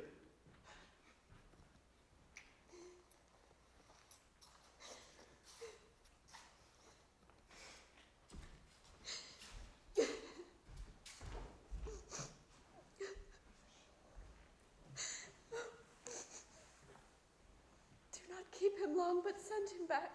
Oh, Juliet, are you up? Oh, who is it that calls? Is it my lady mother? Is she not down again so late or up so early? What unaccustomed cause procures you hither? How now, Juliet? Madam, I'm not well. Evermore weeping for your cousin's death.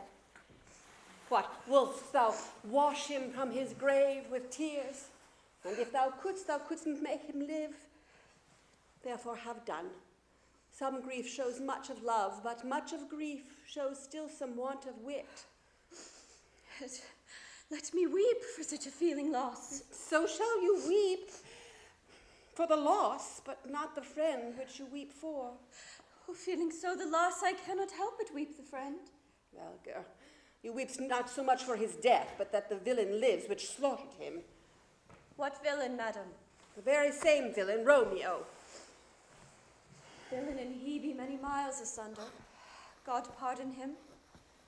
I do with all my heart, and yet no man like he doth grieve my heart.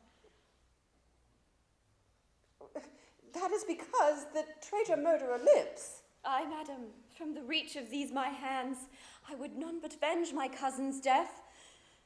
We shall have vengeance for it, fear thou not. Then weep no more. I shall send to one in Mantua, where that same banished runagate doth live, shall give to him such an unaccustomed dram that he shall soon keep Tybalt company, and then I hope thou wilt be satisfied.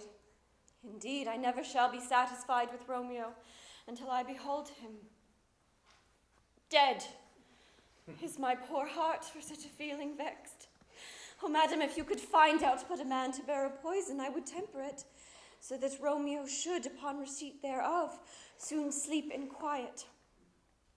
Oh, how my heart abhors to hear him named and cannot come to him, to wreak the love I bore my cousin, upon whose body that hath slaughtered him. Find thou the means, and I'll find such a man. But now, girl, I'll give thee joyful tidings. And joy comes well in such a needy time. I pray you, what is it? Well, thou hast a careful father, child, one who, to put you from your heaviness, hath sorted out a sudden day of joy, which thou expectest not, nor I looked not for. Oh, and happy time, what day is this?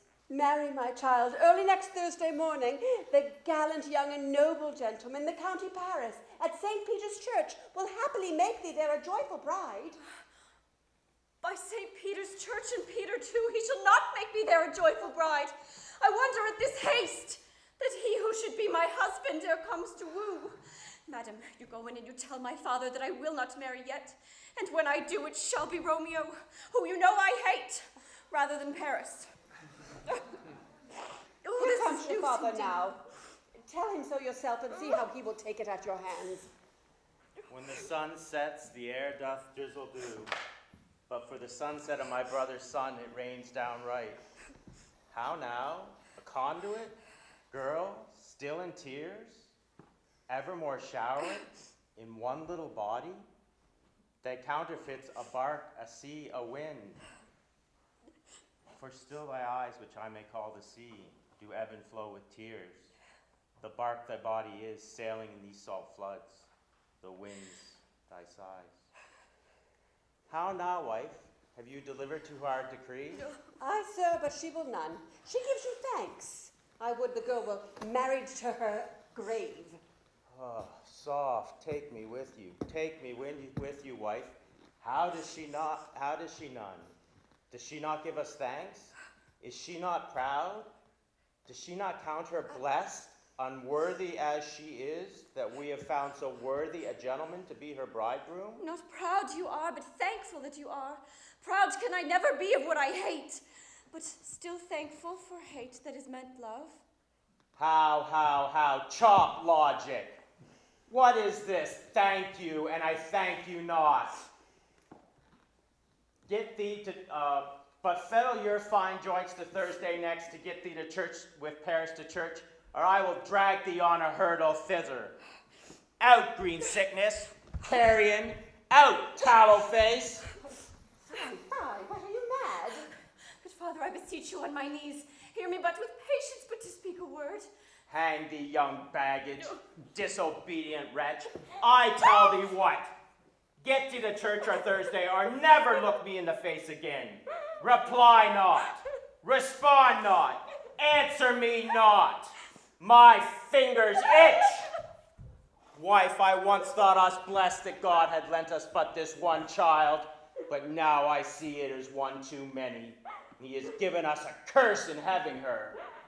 God in heaven bless her. You are to blame, my lord, to rate her so. You hold your tongue. I speak no treason. May not one speak? Peace, you mumbling fool. Utter your gravity over a gossip's bowl, for here we need it not. You are too hot. God's bread, it makes me mad. Thursday is near. Lay hand on heart and advise.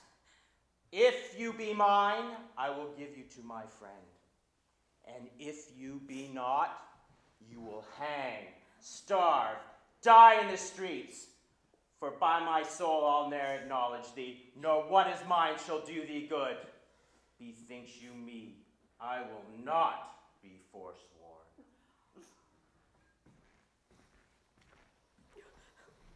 Oh, sweet my mother, is there no pity sitting into the clouds that sees into the bottom of my grief? Oh, mother, cast me not away. Delay this marriage for a month, a week. Or if you do not make my bridal bed in that dim monument where Tybalt lies. Talk to me not, for I'll not speak a word. Do as thou wilt, for I have done with thee. Oh, nurse, how is this to be prevented? My husband is on earth and my faith in heaven. How is my faith to return to earth unless my husband sended me from heaven by leaving earth? Oh, that heaven should practice stratagems upon so soft a subject as myself. Hast thou no word of joy? Some comfort, nurse? Faith, here it is. Romeo is banished and all the world to nothing, that he ne'er dares come back to challenge you. For if he do, it needs must be by stealth. Then, since the case so stands as now it doth, I think you should marry with the county.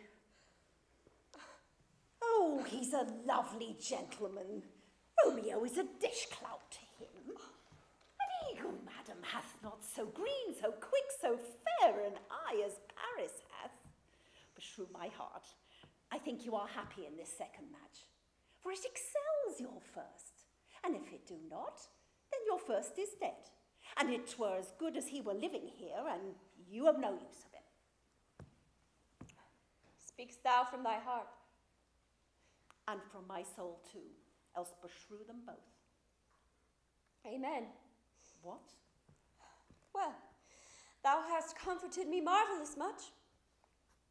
Go in and tell my lady mother I'm gone, having displeased my father, to Lawrence's cell, to make confession and to be absolved. Marry, I will, and this is wisely done.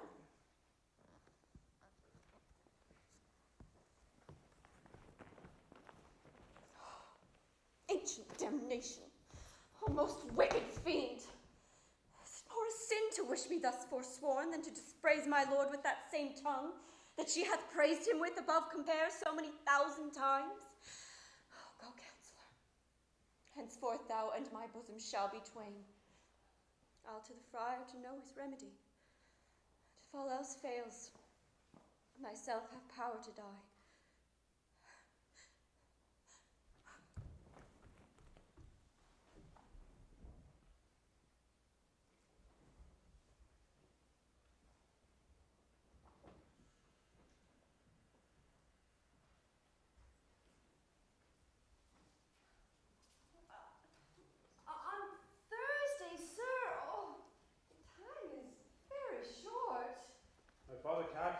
So, and I'm nothing slow to slack his haste. You say you do not know the lady's mind. Uneven is the course. I like it not. Immoderately she weeps for Tybalt's death. Therefore have a little talked of love. Venus smiles not in a house of tears. Now, sir, her father counts it dangerous that she doth give her sorrow so much sway. And in his wisdom hastes on her to stop the inundation of her tears, which, too much minded by herself alone, may be put from her by society. Now, do you know the reason of this haste? I would I knew not why it should be slowed. Thursday next. Too short. Oh, look, sir. Here comes the lady toward my cell. Happily met, my lady and my wife. That may be so, sir, when I may be your wife. That maybe must be love on Thursday next. What must be shall be. That's a certain test.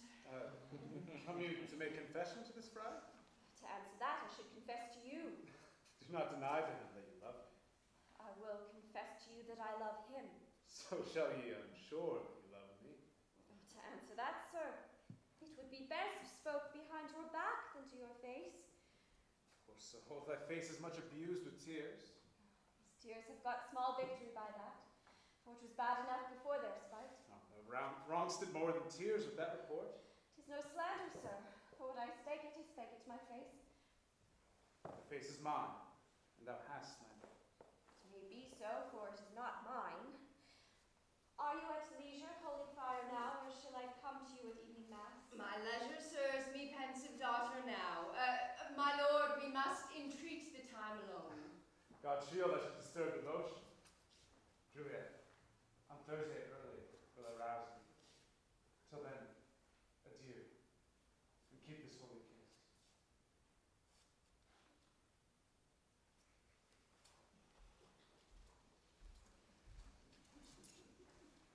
Oh, shut the door. And when thou hast done so, come and wait with me. Past hope, past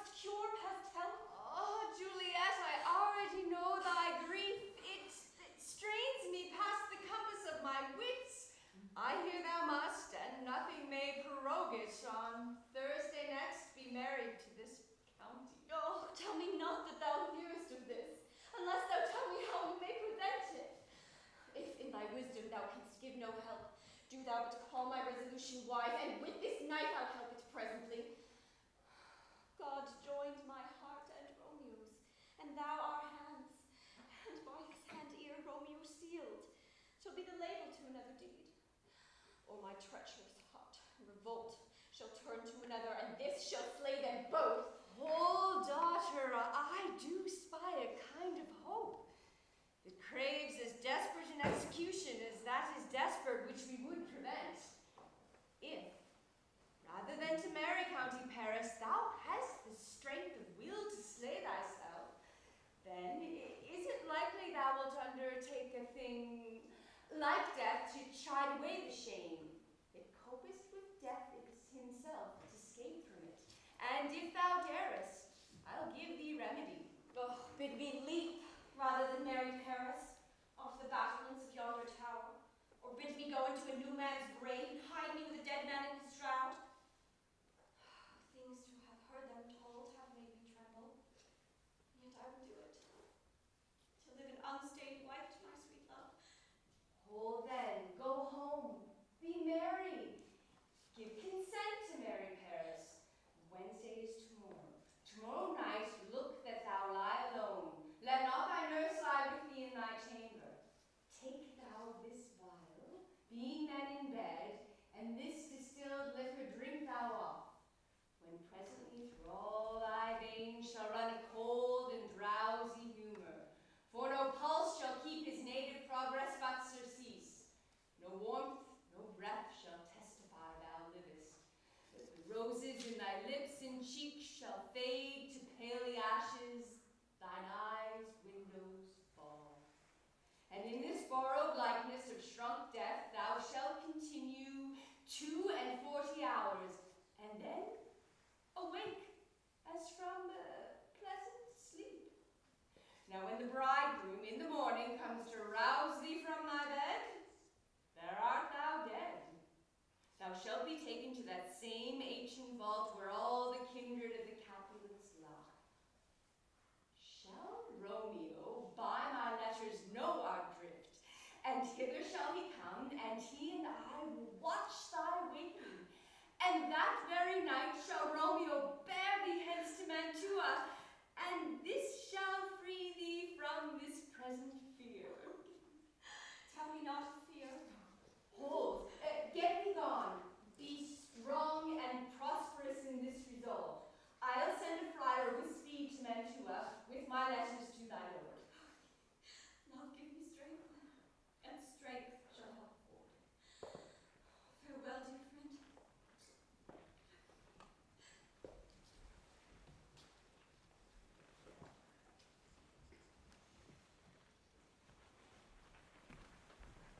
What, has my daughter gone to see the Friar Lawrence? Aye, forsooth.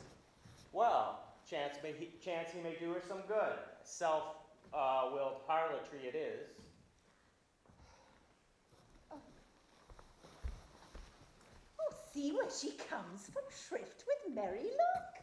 How now, my headstrong? Where have you been gadding? Where I have learned me to repent the sin of disobedient opposition, I beseech thee, henceforth I am ever ruled by you. Send for the County Paris and tell him this.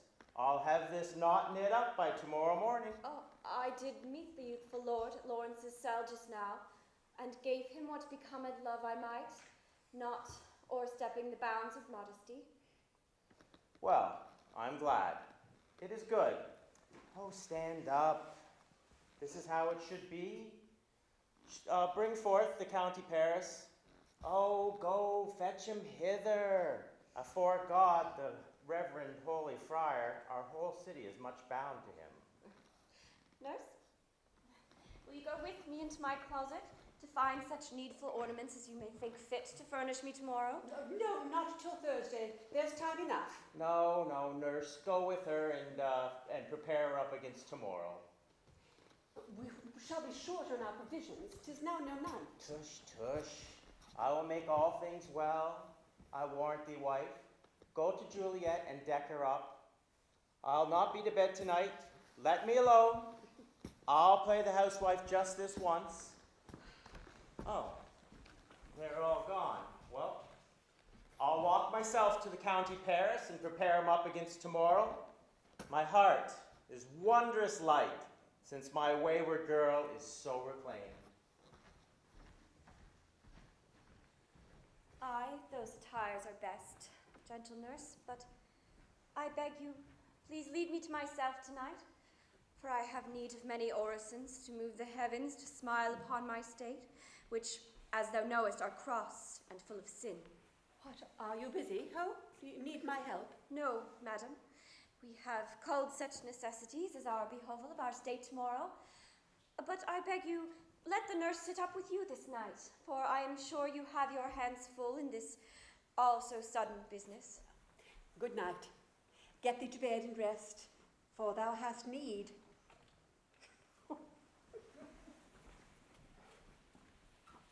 Farewell.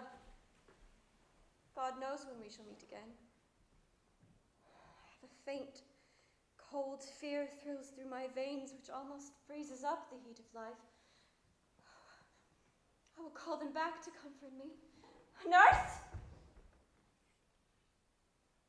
What should she do here? My dismal scene I needs must act alone. Come, vial. What if this mixture do not work at all? Shall I be married then tomorrow morning? This shall prevent it. What if it be poison that the friar hath subtly ministered to have me dead, lest in this marriage he be dishonored because he married me before to Romeo? Methinks it is, and yet I should not, for he hath still been tried a holy man. What if, when I am laid into the vault, I wake before the time that Romeo come to redeem me? There's a fearful point. Shall I then be stifled in the vault, to whose foul breath no healthsome air breathes in, and there die strangled ere my Romeo comes?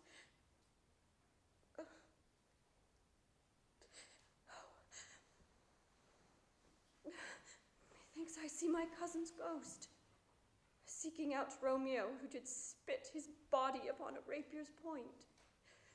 Stay, Tybalt, stay. Romeo, I come. This do I drink to thee.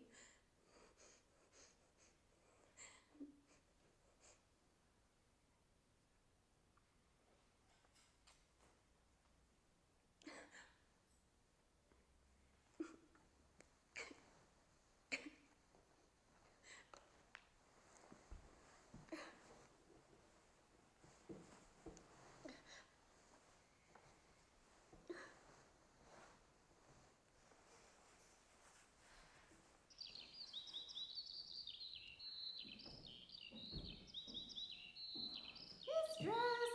What mistress? Juliet fast, I warrant her. Why, lamb, why, love? Fine slughead. My love, I say, madam, sweetheart, my bride. What? Not a word? You take your penny's worth now, sleep for a week. For the county Paris has set up his rest that you should rest but little. Oh, God forgive me. Now, amen. How sound she is asleep. I needs must wake her. Madam! Madam! Madam! Oh, aye, let the county catch you in your bed, and he'll fright you up in the face, will it not be? What? Dressed? In your clothes and down again? I needs must wake her. Lady! Lady! Lady? Oh, alas! Alas, help, help, my lady's dead! Oh, well a day that ever I was born! Oh, give me some aquavita! Oh, my lord, my lady! What noise is here? What is the matter? Oh, lamentable day! Oh, oh, oh, oh. Oh, my. Oh, my. Oh, my child, my only life, Revive, look up, or I will die with thee.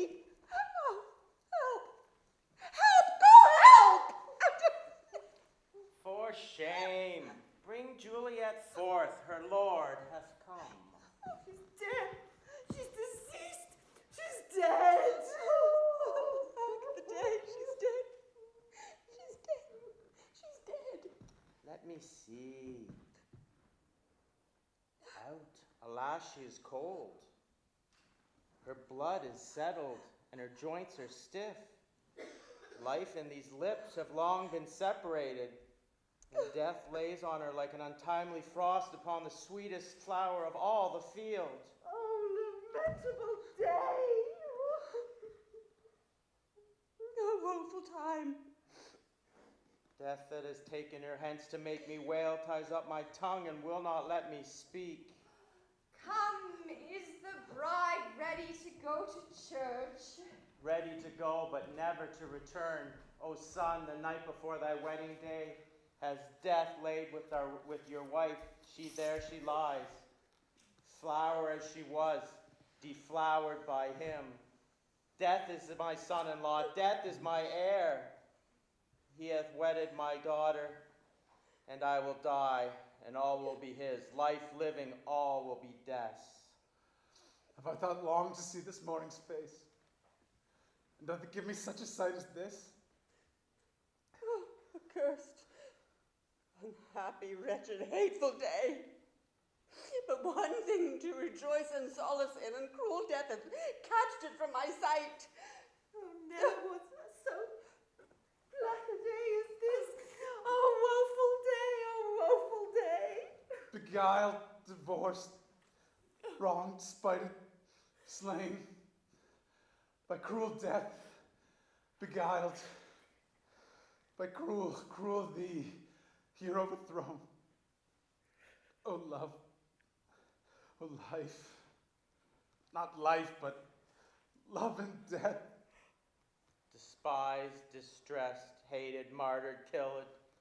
Uncomfortable time, white camest thou now to murder our solemnity. Oh, my child, my soul, not my child. Death art thou. My child is dead, and with my child all my joys are buried. Peace, hope, for shame. Confusion's cure lives not in these confusions. Heaven and yourself had a part in this fair maid. Now heaven hath all, and all the better is it for the maid. Your part in her you could not keep from death, but heaven keeps his part in eternal life. All things that we ordain festival turn from their office to black funeral. Our instruments to melancholy bells, our wedding cheers to sad burial feasts, our solemn hymns to sullen dirges change, and all things change them to the contrary. Sir, go you in, and madam go with him, and go Sir Paris. Everyone prepare to follow this fair course unto her grave. The heavens do lower upon you for some ill. Move them no more by crossing their high will.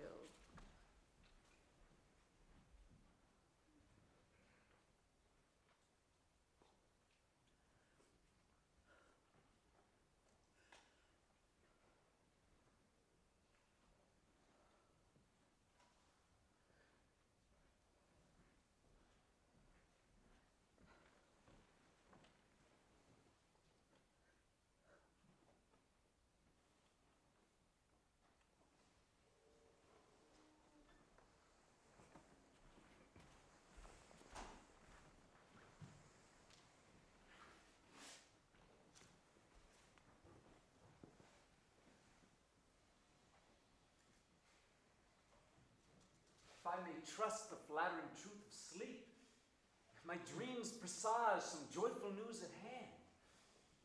My bosom's Lord sits lightly in his throne, and all this day an unaccustomed spirit lifts me above the ground with cheerful thoughts. I dreamt my lady came and found me dead. Strange dream that gives a dead man leave to think, and breathed with life such kisses in my lips that I revived and was an emperor. Ah me, how sweet itself is love possessed, when love's shadows are so rich in joy. News from Verona! How now, thou star? How fares my lady? Dost thou not have letters to me from the friar? Is my father well? How fares my Juliet? That I ask again, for nothing can be ill if she be well. And she is well, and nothing can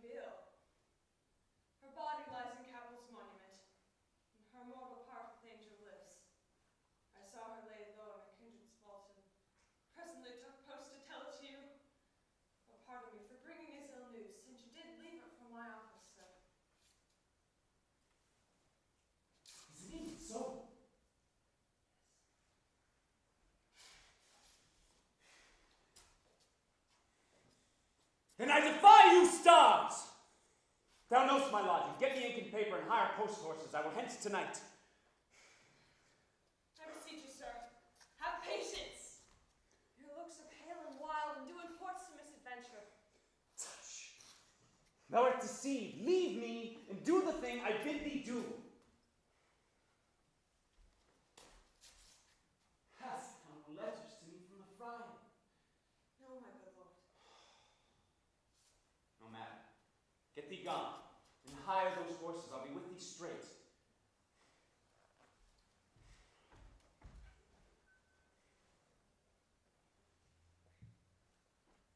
Well, Juliet, I will lie with thee tonight. At sea for means. Oh, mischief, thou art swift entering the thoughts of desperate men. Do remember an apothecary, and hereabouts it dwells, tattered in weeds, with overwhelming brows, culling of simples. Meager were his looks, and sharp misery had worn him to the bone. This same needy man must sell it to me. As I remember, this should be the house. What ho! Apothecary! Who calls so loud?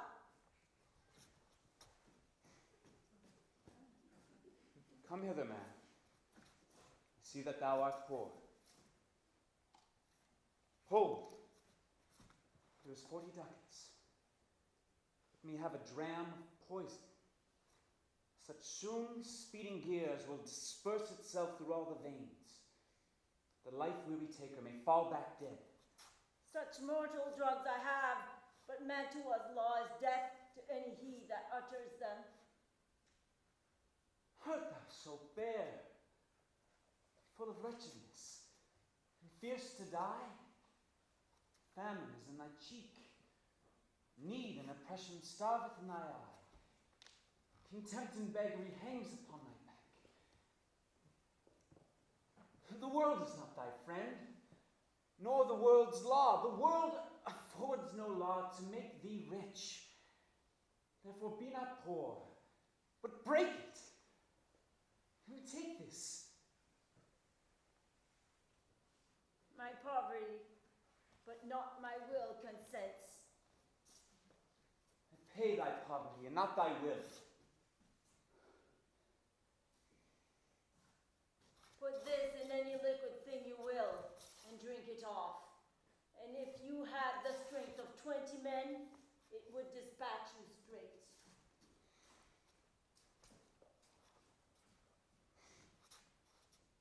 There is thy gold. Worse poison to men's souls, doing more murder in this loathsome world. In these poor compounds that thou mayst not sell. I have sold thee poison. Thou hast sold me none. Come, cordial, not poison. Go with me to Juliet's grave, for there I must use thee.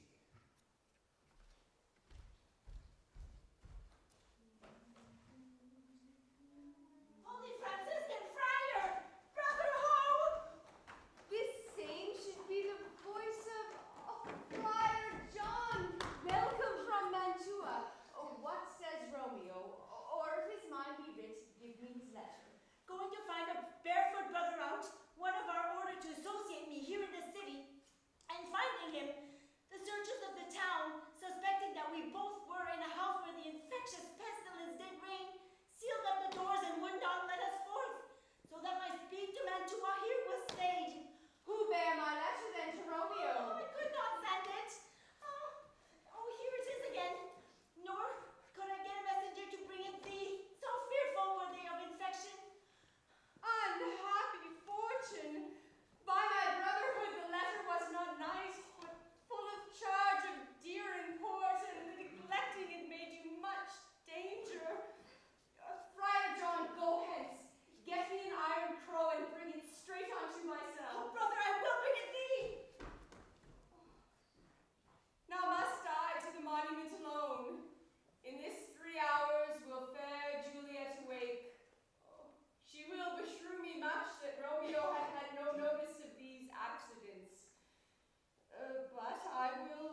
torch boy.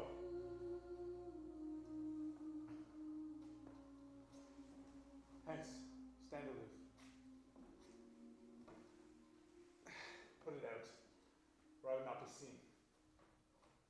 Under yon yew trees lay thee all along, holding thine ear close to the hollow ground. So shall no foot upon the churchyard tread, be loose and unfirm or digging up of graves, but thou shalt hear. Whistle then to me, a signal, thou hearest something approach. Give me the flower. Do as I bid thee, go. I'm almost afraid to stand alone here in the churchyard. Yet, I will adventure. Sweet flower, with flowers thy bridal bed I strew. Woe, thy canopy is dust and stone, which, with sweet water, nightly I will do. Or wanting that, with tears distilled by moans. The obsequies that I for thee shall keep, nightly will be, to strew thy bed and weep. The boy gives warning. Something doth approach. What cursed foot wanders this way tonight to cross my obsequies and true love's right?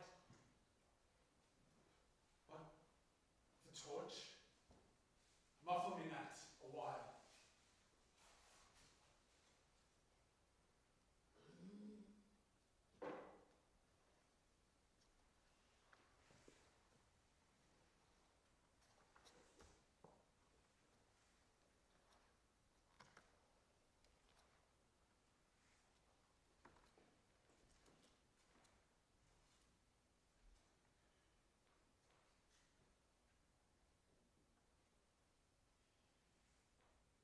Whatever thou hearest or seest upon thy life, stand all aloof, and do not interrupt me in my course. For why I descend into this bed of death is partly to behold my lady's face. Therefore hence, be gone. I will be gone, sir, and not trouble you.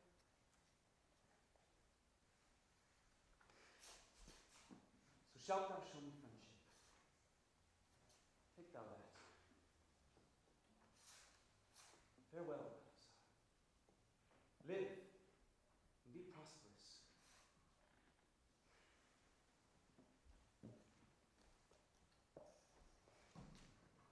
For all this is same, I'll hide me here, but his looks I fear and his intense eye doubt.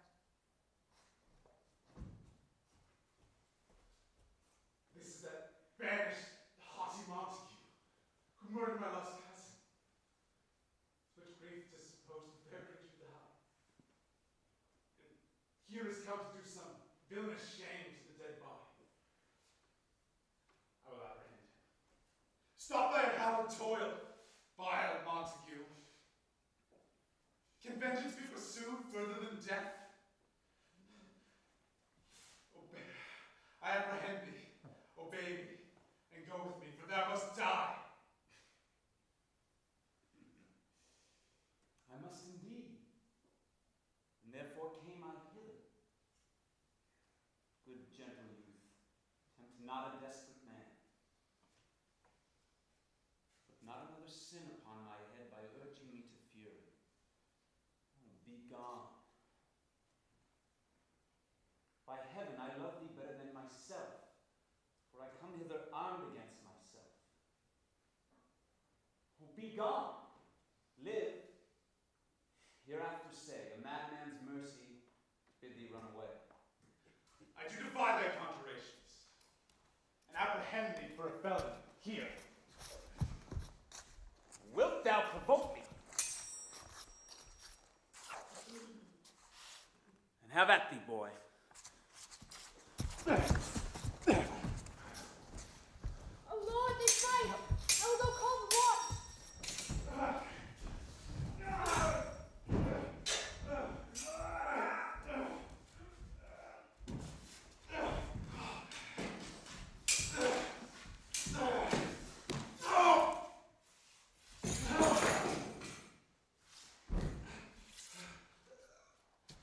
I'm slain.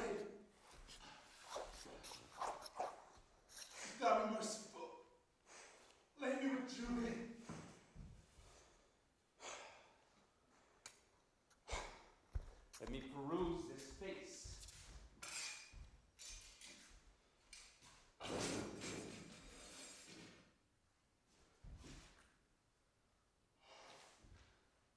Mercutio's kinsman, noble county Paris. Ah, said my man when I betossed soul and not attending as we rode. I think he said Paris should have married Juliet. So even so, did I dream it so? Or am I mad, hearing him talk of Juliet? To even think it was so.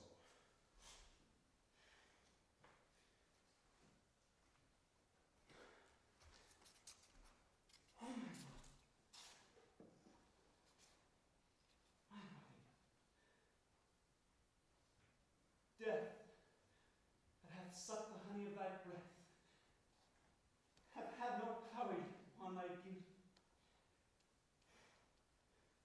Thou art not yet conquered. Beauty's in sign yet. This crimson in thy lips, and in thy cheeks. And death's pale flag has not yet advanced thee. Oh, dear Juliet! Why art thou yet so fair? Am I to believe that unsubstantial death is amorous? That the lean abhorred monster intends to keep thee here in dark to be his paramour? For fear of this, I will stay with thee.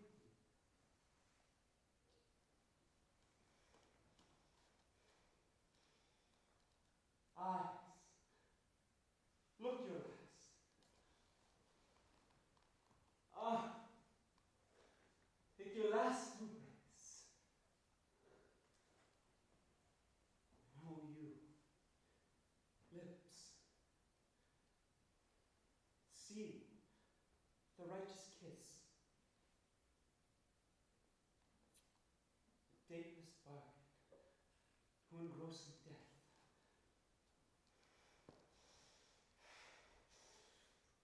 Come, bitter conduct! Come, savory guide. Thou desperate pilot, now at once run on the dashing rocks I cease where we bark. Here's to my love.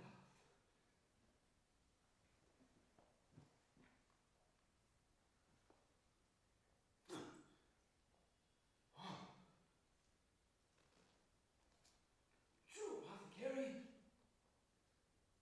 My drugs are quick. As with a kiss, I die.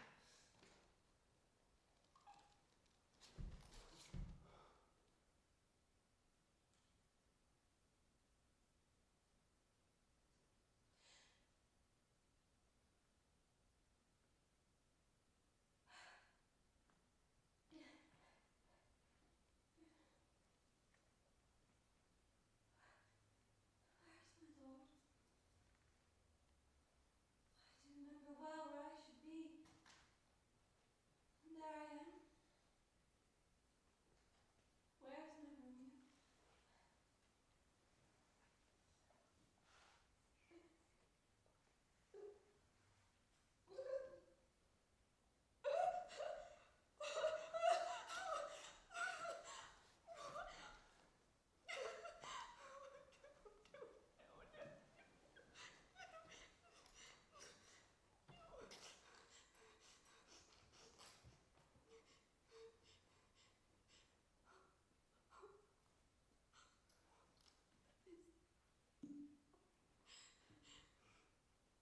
The cup closed in my true love's hand.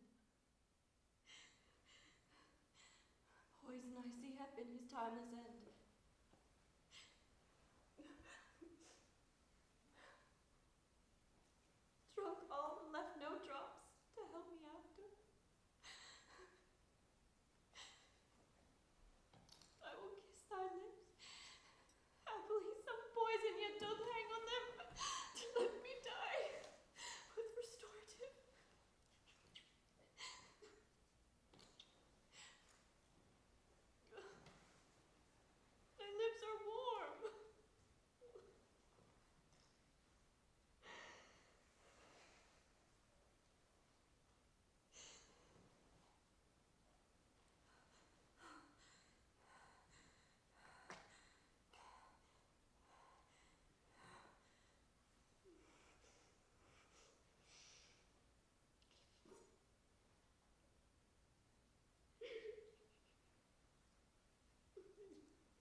thy sheath. I rust.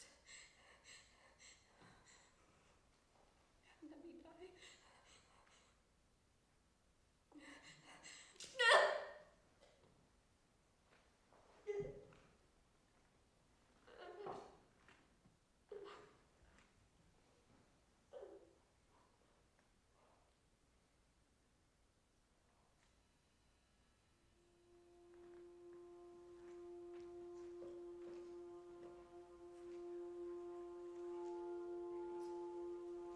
This is a place there where the torch not burned.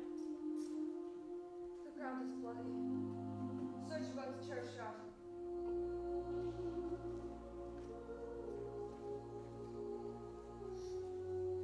What a pitiful sight! Lies a count of slain. And Juliet? Bleeding. Warm and newly dead. Here hath lain these 2 days buried. Go, tell the queen, run to the Capulets, raise up the Montagues, see the woes round this ground do lie. What misadventure is so early up that calls a person from a morning rest?